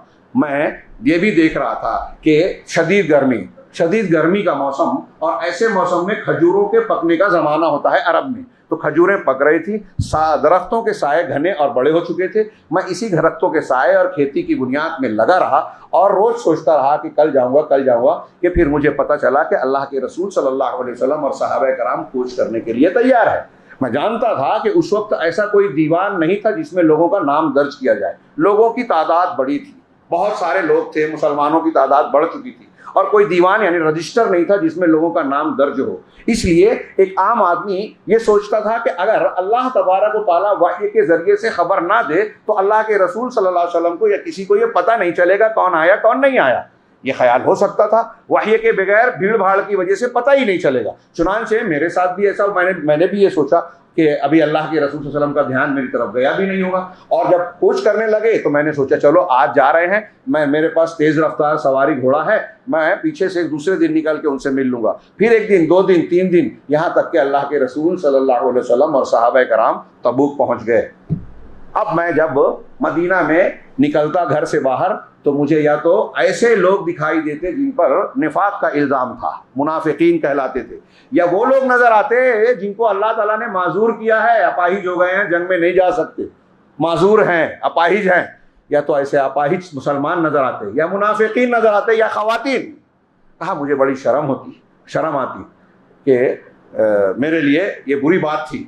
اب ابھی میں اسی گو مگو میں تھا کہ اچانک اس سے پہلے کہا کہ اللہ کے نبی صلی اللہ علیہ وسلم نے راستے میں کہیں بھی میرے بارے میں کچھ ذکر اور استفسار نہیں کیا۔ تبوک پہنچنے کے بعد آپ نے سوال کیا ما فعل کعب بن مالک، کعب بن مالک نے کیا کیا؟ آپ نے سوال کیا صحابہ سے، ان کے قبیلے والوں سے، تو کہا بنو سلمہ کے ایک آدمی نے کہا کہ اس کو اس کے کپڑے کی خوبی اور پھلوں کے چکر نے روک رکھا، یعنی مال دولت کے میں مشغول ہے، اسی میں روک رکھا۔ یہ سن کر دیکھیے یہاں صحابی رسول نے نام نہیں لیا، ایک شخص نے کہا برائی کرنی ہے تو نام نہیں لیا، ہمارا معاملہ الٹا ہوتا ہے، ہاں، اور کہا کہ اس پر حضرت معاذ بن جبل رضی اللہ تعالیٰ عنہ نے کہا کہ نہیں، اس نے تم نے غلط بات کہی، اے اللہ کے رسول، اللہ کی قسم ہم نے کعب بن مالک میں کوئی بری بات کبھی نہیں دیکھی۔ آپ خاموش رہے۔ پھر ایک گھوڑا آیا تیز رفتار، دور سے دیکھ کے کہا کہ یہ ابو خیثمہ انصاری ہے، اور وہی تھے۔ خیر اس کے بعد اللہ کے نبی صلی اللہ علیہ وسلم کے واپسی کی خبر لگی۔ حضرت کعب کہتے ہیں کہ جب میں نے یہ خبر سنی کہ اللہ کے رسول صلی اللہ علیہ وسلم اور لشکر لوٹ رہا ہے تو اب میری بے چینی بڑھ گئی، گھبراہٹ ہونے لگی، اور میں سوچنے لگا کہ آپ کا سامنا کیسے کروں گا، آپ کے سامنے کیا منہ لے کر پیش ہوں گا۔ میں عذر اور بہانے سوچتا رہا، میرے دل میں الگ الگ خیالات آتے، کبھی آتا کہ سچ بولوں گا، کبھی آتا بہانہ کر دوں گا، کوئی عذر پر تراش لوں گا۔ یہی سب کیفیت رہی کہ پتہ چلا اللہ کے نبی صلی اللہ علیہ وسلم مسجد نبوی میں پہنچ چکے۔ آپ کی عادت مبارکہ یہ تھی کہ جب آپ سفر سے لوٹتے تو سب سے پہلے مسجد میں جاتے، 2 رکعت نماز پڑھتے، نماز پڑھنے کے بعد آپ کچھ دیر تشریف رکھتے، لوگ آتے آپ سے ملاقات کرتے، اس کے بعد آپ جاتے۔ چنانچہ آپ نے 2 رکعت نماز پڑھی اور اس کے بعد لوگوں سے ملنے لگے۔ منافقین جو جس جنگ میں شریک ہونے پیچھے رہ گئے تھے، انہوں نے بھیڑ کر کے اللہ کے نبی صلی اللہ علیہ وسلم سے اپنی نہ حاضر ہونے کے بہانے شروع کر دیے، قسمیں کھانے لگے، حلف اٹھانے لگے کہ ہم کو یہ عذر تھا، یہ تھا۔ اللہ کے رسول صلی اللہ علیہ وسلم سب کی سنتے جاتے اور کہتے ٹھیک ہے تمہارا معاملہ اللہ کے حوالے، اللہ تمہاری بخشش کرے۔ ان کے عذر کو قبول کیا۔ وہ 80 لوگ تھے جنہوں نے بہانے کیے۔ حضرت کعب کہتے ہیں کہ میں بھی گیا، اللہ کے نبی صلی اللہ علیہ وسلم سے سلام کیا۔ آپ نے غسیلی مسکراہٹ کے ساتھ، ایسے مسکرائے جو غصے کے ساتھ ہوتی ہے، غسیلی مسکراہٹ کے ساتھ میرے سلام کا جواب دیا اور پھر کہا کہ میرے پاس آؤ۔ میں آ کر اللہ کے نبی صلی اللہ علیہ وسلم کے سامنے بیٹھ گیا۔ اللہ کے نبی صلی اللہ علیہ وسلم نے پوچھا کہ تم کو کس چیز نے پیچھے رکھا، جنگ میں شریک ہونے یا ہمارے حکم کو ماننے سے؟ کیا تمہارے پاس سواریاں نہیں تھی یا کوئی عذر تھا؟ حضرت کعب کہتے ہیں کہ میں نے آپ کے آنے سے پہلے ہی یہ پکا ارادہ کر لیا کہ آپ سے غلط بات، جھوٹ بات نہیں کہوں گا، بہانے نہیں کروں گا۔ میں نے کہا اللہ کے رسول، اللہ کی قسم، آپ کے علاوہ دنیا کا کوئی بھی انسان ہوتا تو میں اس کے سامنے بہانہ بنا کر اپنا عذر پیش کر دیتا اور منا لیتا۔ اللہ نے مجھے بحث کرنے کی اور گفتگو کرنے کی صلاحیت دی ہے، میں جھگڑا اور بحث تکرار کر سکتا ہوں، میں آپ کے سامنے بھی عذر پیش کر سکتا تھا، لیکن اللہ کے رسول میں جانتا ہوں کہ آج اگر بہانہ کر کے میں آپ کو راضی کر لوں تو کبھی نہ کبھی آگے چل کے اللہ رب العالمین میرے بارے میں خبر دے کے آپ کو مجھ سے ناراض کر دے گا اور میرا برا ہوگا۔ اور اگر آج میں آپ سے سچ کہتا ہوں تو آج مجھ سے آپ ناراض ہو سکتے ہیں، لیکن مجھے اللہ کی ذات سے امید ہے کہ وہ میرے لیے کشادگی پیدا کرے گا۔ اللہ کے رسول، یہ بالکل سچ ہے کہ میرے پاس نہ جانے کا کوئی عذر نہیں تھا، میرے پاس 2 سواریاں تھی، کپڑے تھے، سب کچھ تھا، میں نے کوتاہی کی جو آپ کے پیچھے رہ گیا، شریک نہیں ہو سکا۔ اللہ کے رسول نے سنا کہ اما صاحبکم ھذا فصدق، انہوں نے سچ کہا ہے اور کہا کہ لوگ اس سے الگ رہیں۔ کعب بن مالک سے کہا کہ ٹھیک ہے، تم جاؤ، انتظار کرو جب تک اللہ تعالیٰ کوئی فیصلہ تمہارے بارے میں نہیں کرتا، تم انتظار کرنا۔ کہا میں وہاں سے اٹھا، لوگوں کو آپ مجھ سے کٹنے کا حکم دے دیا۔ ابھی اٹھ کر کچھ قدم چلا تھا کہ بنو سلمہ کے کچھ لوگ، ان کے قبیلے کے لوگ آئے، کہا کہ ارے تم کیسے آدمی ہو، تم نے اس سے پہلے کبھی کوئی غلطی گناہ اس طرح کا کیا نہیں کہ اللہ اور رسول ناراض ہو، تو چلو کوئی بہانہ بنا دیتے۔ تمہارے لیے یہی کافی تھا کہ تم اپنے گناہ کے لیے اللہ کے رسول صلی اللہ علیہ وسلم سے استغفار کروا لیتے، مغفرت کی دعا کروا لیتے، تمہارا گناہ معاف ہو جاتا۔ کہا مجھ کو میرے سچ بولنے پر میرے قریبی لوگ، رشتہ دار لوگ اتنا بولے کہ میں نے سوچا جا کے اپنی بات کو رد کر دوں رسول اللہ صلی اللہ علیہ وسلم کے پاس، لیکن میں نے رک کر سوال کیا کہ کیا میرا جیسا معاملہ ہے کسی اور کا بھی ہوا ہے؟ تو لوگوں نے کہا ہاں 2 افراد ہیں۔ کہا کیا ہوا؟ کہا انہوں نے بھی تمہاری ہی طرح جواب دیا اور ان کے بارے میں بھی رسول اللہ صلی اللہ علیہ وسلم نے تمہاری ہی طرح فیصلہ کیا، اللہ کے حوالے کیا اور لوگوں سے کہا کہ ان سے ہٹ جاؤ، کٹ جاؤ۔ کہا وہ 2 افراد کون ہیں؟ کہا ہلال ابن امیہ اور مرارہ بن ربیع، یہ 2 شخصیتیں ہیں۔ حضرت کعب کہتے ہیں کہ یہ دونوں بزرگ تھے، نیک تھے، اور دونوں غزوہ بدر میں شریک ہونے والے صحابی تھے، بدری صحابی تھے۔ ان کے اندر میرے لیے نمونہ تھا۔ جب میں نے سنا کہ ان کا معاملہ ایسا ہے تو یہ تو بوڑھے ہیں، میں تو نوجوان ہوں، لہٰذا میں نے کہا کہ جو اللہ کا فیصلہ ہوگا میں نہیں کروں گا۔ میں اپنے موقف پر جمع رہا اور میں آگے بڑھ گیا۔ اب اس کے بعد حضرت کعب بن مالک جو رودات بیان کرتے ہیں، وہ کہتے ہیں کہ اب مدینہ ہمارے لیے وہ شہر، وہ بستی، وہ گھر تھا ہی نہیں، مجھے اپنا یہ گھر لگ ہی نہیں رہا تھا، اجنبی ہو گیا، اپنوں کے بیچ اجنبی۔ اللہ کے رسول نے کہہ دیا ان سے کٹ گئے، سارے لوگ کٹ گئے۔ میں سلام کرتا کوئی جواب نہیں دیتا، میں بات کرتا کوئی مجھ سے مخاطب نہیں ہوتا۔ ہاں میں لوگوں میں چلتا پھرتا۔ میرے جو 2 ساتھی تھے، ہلال بن امیہ اور مرارہ بن ربیع، یہ دونوں بوڑھے تھے، گھر میں بیٹھے تھے، عاجز تھے، یہ مسلسل روتے رہے، توبہ کرتے رہے، لیکن میں نوجوان تھا۔ حضرت کعب کہتے ہیں 50 دنوں تک وہ لوگ گھروں میں رہے، میں لوگوں کے درمیان جاتا تھا، میں ٹہلتا تھا، پھرتا تھا، بازاروں میں، مسجدوں میں، میں اللہ کے رسول صلی اللہ علیہ وسلم کی مسجد میں جا کے نماز پڑھتا، کوئی مجھ سے بات نہیں کرتا۔ میں خاص طور سے دھیان دیتا کہ رسول اللہ صلی اللہ علیہ وسلم صحابہ کرام میں بیٹھے نماز کے بعد بات کر رہے ہیں تو میں جا کے سلام کرتا اور گھورتا کہ اللہ کے رسول صلی اللہ علیہ وسلم کے لب مبارک میرے جواب میں ہلتے ہیں نہیں ہلتے۔ پھر میں آپ کے پاس نیت باندھ لیتا کہ نماز پڑھوں، اور نماز پڑھتے ہوئے ترچھی نگاہوں سے، دزدیدہ نگاہوں سے دیکھتا کہ کیا آپ مجھے دیکھ رہے ہیں۔ میں نے محسوس کیا، دیکھا کہ جب میں نماز پڑھتا ہوتا تو اللہ کے رسول صلی اللہ علیہ وسلم میری طرف دیکھتے تھے، جب میں سلام پھیر کر آپ کی طرف متوجہ ہوتا اللہ کے رسول منہ پھیر لیتے، چہرہ گھما لیتے تھے، میری طرف نہیں دیکھتے، مجھے تکلیف ہوتی، میں گھر سے نکل جاتا۔ کہا اسی کیفیت میں تھا، ایک دن مجھ سے برداشت نہیں ہوا، میں ابو قتادہ کے باغ میں پیچھے کی دیوار پر چڑھ کر پیچھے سے داخل ہوا۔ ابو قتادہ موجود تھے، یہ انصاری صحابی ہیں، وہ کہتے ہیں کہ وہ میرے چچا زاد بھائی بھی تھے اور میرے محبوب ترین شخص تھے۔ میں ان کے سامنے جا کے سلام کرتا ہوں، اللہ کی قسم انہوں نے میرے سلام کا جواب نہیں دیا۔ میں نے ان سے کہا میں تمہیں اللہ کا واسطہ دیتا ہوں، بتاؤ کیا اللہ اور رسول کو میں پسند نہیں کرتا، میں ایمان نہیں رکھتا؟ ابو قتادہ خاموش رہے۔ پھر میں نے قسم دی، پھر پوچھا، تیسری مرتبہ قسم دی تو انہوں نے اتنا کہا کہ اللہ اور اس کے رسول بہتر جانتے ہیں۔ ان کا یہ جواب سننا تھا کہ میری آنکھوں سے آنسو بہنے لگے، اور اسی حالت میں میں جیسے گیا تھا ویسے واپس باہر نکل گیا۔ ابو قتادہ نے بات، آپ دیکھ رہے ہیں اللہ کے رسول صلی اللہ علیہ وسلم نے کہا کہ ان سے کوئی تعلق نہیں ہے, سگے رشتے دار بات کرنا بند کی دیا, سلام کا جواب نہیں دے رہے. جب جڑنے کے لیے کہا جڑ گئے, کٹنے کے لیے کہا کٹ گئے. یہ ہے اطاعت. پھر ابھی کہتے ہیں حضرت کعب بن مالک کہ یہی کیفیت تھی. میں پریشان رہا کہ ایک دن بازار سے گزرتا ہوں, بازار میں گزرتا ہوں تو دیکھتا ہوں کہ ایک نبطی شخص آیا جو غلہ بیچنے کے لیے بازار میں آیا تھا مدینہ کے. وہ لوگوں سے پوچھتا ہے کہ کون ہے جو بتائے کہ کعب بن مالک کون ہے, مجھے کعب بن مالک کی طرف رہنمائی کرے. کہا لوگ میری طرف اشارہ کرنے لگے. مجھے دیکھا, وہ شخص آیا اور کہنے لگے کعب بن مالک آپ ہی ہیں؟ کہا ہاں. کہا مجھے اس نے ایک خط تھمایا, میں پڑھا لکھا تو تھا, خط کھولا دیکھا تو غسان کے بادشاہ کی طرف سے تھا, اور اس میں لکھا تھا کہ میں نے سنا ہے کہ تمہارے ساتھی نے تمہارے ساتھ بہت زیادتی کی ہے, تم ذلت کے مقام کے لیے نہیں ہو, تمہارا مقام عزت والا ہے, تم بستی چھوڑ کر میرے پاس آ جاؤ, مدینہ چھوڑ کے یہاں آ جاؤ, میں تمہارا ساتھ دوں گا, تم کو حق دلاؤں گا, عزت دلاؤں گا. ایک صحابی سے ایک بادشاہ کہہ رہا ہے رسول کا ساتھ چھوڑ کے میرے پاس آ جاؤ. ہاں, کوئی آج کا زمانہ تو تھا نہیں کہ بک جاتے.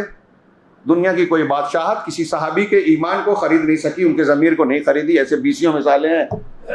آدھی سلطنت دینے کا عبداللہ بن حذافہ سے وعدہ کیا تھا عیسائی بادشاہ نے, کہا ہمارا مذہب مان لو, آدھی سلطنت دے دوں گا. کہا پوری بھی دے دے تو نہیں مانتا. سولی پہ چڑھا دوں گا, کھولتے پانی میں ڈال دوں گا. کہا ایک ہی جان ہو, کیا کئی جانیں ہوتی دے دیتا. نہیں مانتا. جان لے لے, مان لے لے, سب کچھ لے لے, ایمان نہیں دیں گے. ہم تکوں میں جو ہے اپنا ایمان اور ضمیر بیچ دیتے ہیں. آج کے زمانے کے مسلمان ایسے ہیں. ہم سبق لیجئے. حضرت کعب بن مالک رضی اللہ عنہ کہتے ہیں خط کو پڑھا, کوئی لمبا غور و فکر سوچ بچار نہیں کیا کہ ارے مدینہ میں تو یہ حالت ہے, چلو بادشاہ کے پاس عیش و عشرت ملے گی, انعام ملے گا, قربت ملے گی, نام ملے گا. نہیں, کہا میں نے وہ خط پڑھا اور کہا کہ یہ بھی ایک آزمائش ہے. فوراً سامنے ایک تنور جل رہا تھا, لے جا کے آگ میں ڈال دیا. یہی جواب تھا ان کا. ہاں, کہا ابھی یہی کیفیت تھی کہ اچانک 40واں دن جب گزرا تو میں نے دیکھا کہ اللہ کے رسول صلی اللہ علیہ وسلم کا ایلچی اور قاصد میرے پاس آ رہا ہے, اور پہنچتے ہی کہا کہ کعب بن مالک مجھے اللہ کے رسول صلی اللہ علیہ وسلم نے بھیجا ہے, اور اللہ کے رسول آپ کو حکم دے رہے ہیں کہ آپ اپنی بیوی سے الگ ہو جائیے. پوچھا کیا طلاق دے دو؟ اعتراض نہیں کیا, سوال نہیں اٹھایا کہ کیوں بیوی سے بھی الگ ہو جاؤں. ہاں, بات سمجھ میں نہیں آتی, میرے ساتھ کون رہے گا, ایسا کوئی سوال نہیں کیا جیسے ہم پوچھتے ہیں. یہ حدیث ایسے کیوں, سمجھ میں نہیں آتی, کیوں اس پر عمل کریں, بہن کو اتنا حق کیوں دے دیں, بھائی کو اتنا کیوں دے دیں, ہماری سمجھ میں نہیں آتا. صحابہ کرام کو سمجھ میں آتا تھا. اللہ کے رسول نے کہا طلاق دینا ہے, اور اگر کہتے کہ ہاں تو دے دیتے, لیکن انہوں نے کہا کہ نہیں, اللہ کے رسول نے طلاق کے لیے نہیں کہا, صرف یہ کہا ہے کہ تم الگ ہو جاؤ, ان سے قریب نہ ہو, ان کو الگ کر دو. حضرت کعب نے کہا ٹھیک ہے, بیوی کے پاس آئے اور کہا کہ اپنے ماں باپ کے پاس چلے جاؤ, یہاں تک کہ اللہ اس معاملے میں کوئی فیصلہ کر دے. کہا یہی حکم اور آرڈر اللہ کے رسول صلی اللہ علیہ وسلم نے میرے 2 ساتھیوں کے لیے بھی دیا, ہلال ابن امیہ, مرارہ بن ربیع کے لیے. لیکن ہلال ابن امیہ کی بیوی ان کے پاس گئی اللہ کے رسول صلی اللہ علیہ وسلم کے پاس اور کہا کہ اللہ کے رسول, ہلال کی حالت بہت خراب ہے. ایک تو وہ بہت زیادہ بوڑھے ہیں, کوئی اپنا کام کر نہیں سکتے, لہذا ان کو خدمت کی ضرورت ہے. کیا آپ مجھے اجازت دیتے ہیں کہ میں ان کے کام کر دوں؟ اور ویسے بھی جس دن سے وہ یہ معاملہ ہوا ہے مسلسل رو رہے ہیں, مسلسل روتے جا رہے ہیں, توبہ کر رہے ہیں.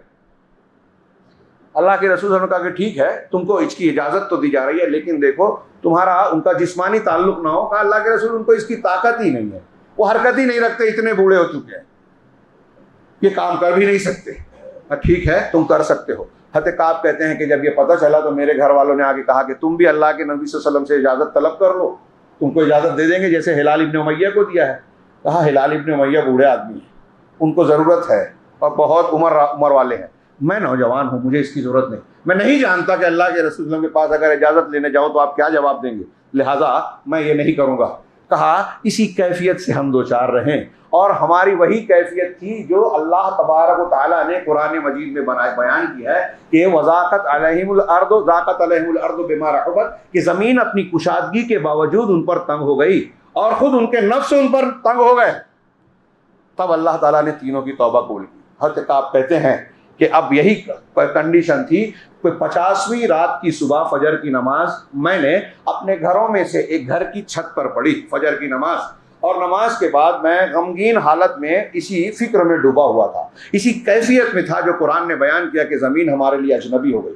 پورا مدینہ ایک آدمی سلام کرنے والا، سلام کا جواب دینے والا نہیں، بات کرنے والا نہیں.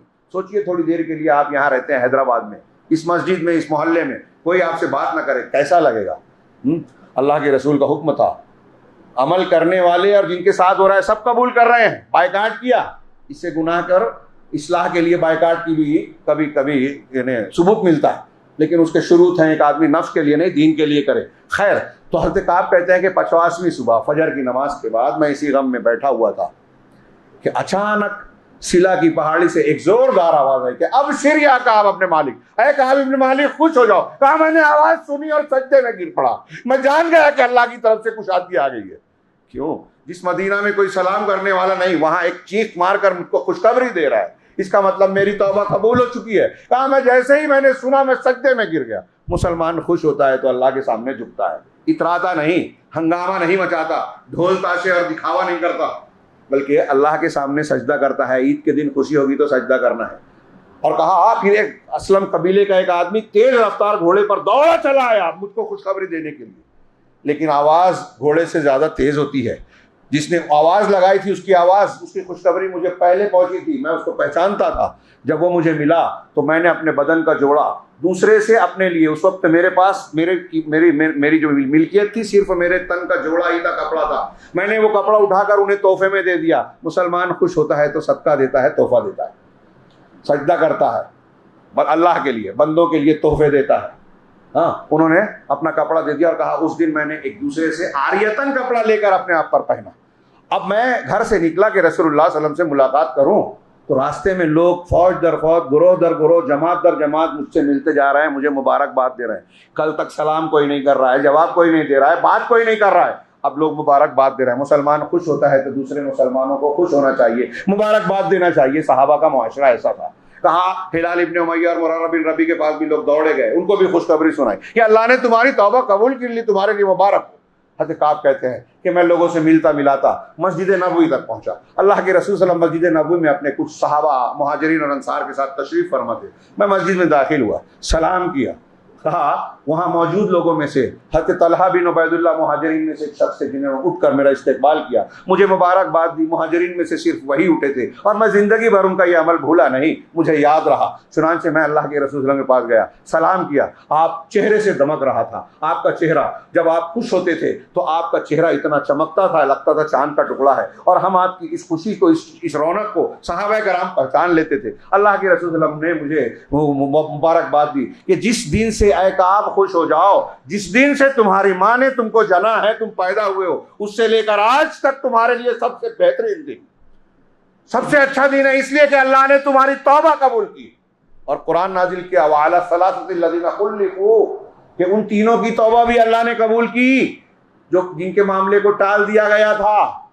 ہاں، اور ان کا ایسا ایسا معاملہ تھا اور ان پر زمین تنگ ہو چکی تھی، لیکن وہ جانتے تھے کہ اللہ کے سوا کوئی لوٹنے کی جگہ نہیں ہے.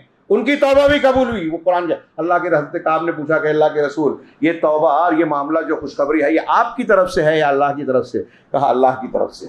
ہاں، اور اللہ کے رسول صلی اللہ علیہ وسلم نے یہ جو جملہ کہا یاد رکھنے والا ہے کہ دنیا کا سب سے زیادہ بہترین دن ہے زندگی سے جس دن ہماری اور آپ کی توبہ اللہ کے یہاں قبول ہو، سمجھ لیجئے کہ وہ ہمارے لیے سب سے اچھا دن ہے. اور رمضان سے بہتر ایام اور گھڑیاں اور کون سی ملے گی؟ چند دن، 2 4 6 دن بچے ہیں. چنانچہ حضرت کعب کہتے ہیں کہ اللہ کے رسول، میں نے اپنی توبہ کا ایک حصہ یہ قرار دیا تھا کہ اپنا مال اللہ کے راستے میں پورا کا پورا خرچ کر دوں گا. کہا نہیں، اپنے کچھ مال کو اپنے پاس رکھو. ٹھیک ہے، خیبر والا میں رکھ لیتا ہوں. اور اللہ کے رسول، میری توبہ کا ایک حصہ یہ بھی تھا کہ میں آپ سے سچ بولوں گا، اور میں نے قسم کھائی تھی کہ اب زندگی میں کبھی بھی کسی کو کوئی غلط بات اور جھوٹ بات نہیں کہوں گا. لہٰذا اللہ کے رسول صلی اللہ علیہ وسلم نے مجھے اللہ نے سچ بولنے کا جو انعام مجھے آج دیا ہے، میں کسی بھی دوسرے شخص کو شاید سچ بولنے کا ایسا بڑا انعام نہ ملا ہو. اور کہا کہ میں نے جس دن سے یہ قسم کھائی تھی اس دن سے آج تک میں نے کوئی جھوٹ جانتے بوجھتے بولا نہیں ہے، اور مجھے امید ہے کہ مرنے تک بھی میں نہیں بولوں گا. اگر ہم نے سچ نہ بولا ہوتا تو آج ہمارا بھی وہی حال ہوتا۔ اللہ نے ہماری تعریف کی، توبہ کو قبول کیا، لیکن اس کے ساتھ ہی ان لوگوں کو جنہوں نے جھوٹا عذر پیش کیا تھا، بہانے کیے تھے، جھوٹی قسمیں کھائی تھی، اللہ رب العالمین نے ان کی سرزنش کی، ان کی مذمت کی اور ان کا بھانڈا پھوڑا۔ اللہ کے رسول صلی اللہ علیہ وسلم سے کہا کہ یہ لوگ آ کے آپ سے قسمیں کھا کے جھوٹ بولتے ہیں، جبکہ یہ ایسے ایسے ہیں، ان کو عذر نہیں تھا۔ تو ہم نے سچ بولا، اللہ نے شروع میں ناراضگی اور بائیکاٹ والا معاملہ ہوا، لیکن توبہ قبول ہوئی۔ جن لوگوں نے جھوٹ بولا ان سے شروع میں اللہ کے رسول اور دیگر مسلمان راضی ہو گئے، لیکن اللہ تبارک و تعالیٰ نے ان کو بے عزت اور رسوا کر دیا۔ لہٰذا اللہ کے رسول اللہ تعالیٰ کی ان آیتوں میں بھی ہے کہ آپ لوگ ہمیشہ سچ بولیں اور سچے لوگوں کے ساتھ رہیں۔ یہ ہے توبہ استغفار سے متعلق ایک نمونہ ہمارے اسلاف میں، صحابہ کرام میں، اور چونکہ اس سے قرآن کی آیتیں جڑی ہوئی ہے اس لیے قیامت تک کے لیے ہمارے لیے درس عبرت دے رہی ہیں۔ میرے بھائیوں، ہم بھی رمضان المبارک کے انتہائی فضیلت والے ایام سے گزر رہے ہیں اور آخری لمحات سے گزر رہے ہیں۔ ہمارا معاملہ اگر ہم جائزہ لیں بہت خراب ہے۔ مسلمانوں کی کوئی کل سیدھی نہیں، کوئی مسئلہ ٹھیک ٹھاک نہیں۔ ہاں، برتن کا ڈبے کا ہر حصہ جو ہے وہ پچھتا ہوا ہے، اور ہر شخص اپنی اپنی عقل سے اپنی اپنی باتیں راگ الاپتا ہے، حل کوئی نہیں نکلتا۔ کوئی سیاسی اسٹیج پر، کوئی تعلیمی معاملے میں، کوئی معاشی طور پر، کوئی کہیں، اور کوئی اتحاد و اتفاق نہیں ہے، یکجہتی نہیں ہے، تربیت نہیں ہے۔ اپنے نوجوانوں کی، اپنے بچوں کی ہم فکر کرتے ہیں، لیکن ان کے لیے بھی کوئی ایسا ڈھانچہ بنا کر دیتے نہیں ہے کہ ہم ان کا مستقبل، ان کا ایمان، ان کا دین آگے محفوظ رہے۔ دین کی حفاظت کی فکر کیجئے، ساری چیزیں خود بخود اللہ محفوظ کر دے گا۔ اب میرے پاس وقت نہیں ہے، کافی وقت زیادہ ہو چکا ہے، ہاں، لیکن میں عرض کرنا چاہوں گا کہ اس آخری ایام اور لمحات کو غنیمت جانتے ہوئے ہمیں چاہیے کہ ہم سچے دل سے توبہ کریں۔ اللہ رب العالمین گناہوں سے توبہ کرتے ہوئے اللہ سے یہ توفیق مانگے کہ ہم اس کے دین سے وابستہ ہو جائیں گے اور دین کے تقاضوں کو، حقوق کو سمجھیں گے۔ اس ماہ مبارک میں قرآن نازل ہوا، قرآن کی برکتیں ہیں اور متقیوں کے لیے ہدایت ہے، متقیوں کے لیے دنیا اور آخرت میں کامیابی ہے۔ ہم کو اللہ متقی بنا دے، یہ کوشش ہونی چاہیے، اور یہ کوشش ہونی چاہیے کہ اللہ تبارک و تعالیٰ ہم کو قرآن پر چلنے والا انسان بنائے۔ قرآن کو اختیار کر لیجئے، اپنے بچوں کو قرآن کے مطابق سکھائیے، تربیت کیجئے۔ آپ ڈاکٹر بنائیں نہ بنائیں، انجینئر بنائیں نہ بنائیں، بنائیے، لیکن آپ توحید والا ضرور بنائیے۔ آپ نے سب کچھ دنیا کا دے دیا اپنے بچوں کو، اگر توحید نہیں دی، توبہ استغفار کی تعلیم نہیں دی، بشری تقاضوں سے پلٹ کر اللہ کے جناب میں آنے کی صلاحیت اور جذبہ نہیں دیا، تو آپ نے اپنے بچوں کو کچھ نہیں دیا۔ آپ نے اپنے بچوں کے ساتھ دشمنی کی۔ قوا انفسکم واہلیکم نارا وقودھا الناس والحجارہ، اے لوگو تم اللہ کے اپنے آپ کو اور اپنے اہل و عیال کو جہنم کی آگ سے بچاؤ، جس کا ایندھن انسان ہے اور پتھر ہیں، لوگ ہیں اور پتھر ہیں۔ اللہ رب العالمین سے توبہ کیجئے۔ حضرت ابو موسیٰ اشعری کی بخاری مسلم کی روایت ہے، اسی پر بات کو ختم کروں گا۔ اللہ تعالیٰ وہ کہتے ہیں کہ اللہ کے رسول صلی اللہ علیہ وسلم نے فرمایا، ان اللہ یبسط یدہ لمسیء اللیل لیتوب مسیء اللیل، کہ اللہ تبارک و تعالیٰ دن میں اپنے ہاتھ کو پھیلاتا ہے تاکہ رات کے گنہگار کی بخشش فرما دے، اور رات کو اپنے ہاتھ کو پھیلاتا ہے تاکہ دن کے گنہگار کو بخشش فرما دے۔ اللہ تبارک و تعالیٰ نے توبہ کا دروازہ کھلا رکھا ہے۔ نبی کریم صلی اللہ علیہ وسلم کی صفات میں سے کہ ایک نام آپ کا ناموں میں سے ہے نبی التوبہ، توبہ والے نبی جو توبہ کی تعلیم لیا ہے۔ ہم مسلمان ہیں، ہم کو یہ تعلیم سیکھنا چاہیے، اپنے گناہوں کی بخشش مانگنی چاہیے، اللہ کے سامنے گڑ گڑانا چاہیے، اشک ندامت بہائیے۔ آپ دیکھیے کہ کون سا مسئلہ ایسا ہے جو اللہ کے جناب سے حل نہیں ہوتا۔ اللہ رب العالمین سے دعا ہے کہ وہ ہمیں توحید پر چلنے والا، توبہ کرنے والا سچا پکا مسلمان بنائیں، توبت نصوح کی توفیق عطا فرمائیں، اور اس رمضان المبارک کے اخیر میں رب العالمین اس کے جاتے جاتے ہمیں ایسا بنا دے کہ وہ ہمیں بھی ان خوش قسمت لوگوں میں شامل کر دے جو جہنم کے آزادی پاتے ہیں اس ماہ مبارک میں۔ ہر رات جنہیں اللہ آزاد کرتا ہے، تو جہنم سے اللہ ہمیں آزادی عطا فرمائے، برزخ کے عذاب سے بھی محفوظ فرمائے، اور دنیا میں بھی مختلف فتنے خطرے جو ہمارا تعاقب کر رہے ہیں، ہمارے دشمن جو ہمارے خلاف منصوبے سازشیں اور کوششیں کر رہے ہیں، پروردگار ان سب سے ہماری حفاظت فرمائے، مسلمانوں کی اصلاح فرمائے۔ ہمارے اندر دعاؤں کی قبولیت کے نہ ہونے، دعاؤں کے قبول نہ ہونے کی جو اسباب ہیں، رب العالمین توفیق دے کہ ان اسباب کو ہم ختم کریں اور اس لائق بن جائیں کہ پروردگار ہماری دعاؤں کو قبول کرے۔ رمضان غیر رمضان میں مسلمانوں کو، وہ یہاں ہو، فلسطین میں ہو، دنیا کے کسی بھی خطے اور حصے میں ہو، رب العالمین ان سب کی مدد فرمائے، دشمنوں سے حفاظت فرمائے، ظالموں کو اللہ توڑ دے، ان پر اپنے عذاب کو نازل کرے اور ان کی طاقت کو بکھیر دے اور مسلمانوں کی حفاظت فرمائے۔ اللہ رب العالمین سے دعا ہے کہ وہ ہمیں دنیا اور آخرت میں ہر فتنے اور ہر ہر عذاب سے بچا کر کامیابی سے ہمکنار کرے. وآخر دعوانا ان الحمد للہ رب العالمین. بارک اللہ لنا ولکم فی القرآن المجید ونفعنا وإیاکم بالآیات والذکر الحکیم انہ تعالی جواد کریم ملک بر رؤوف رحیم رب الحلیم.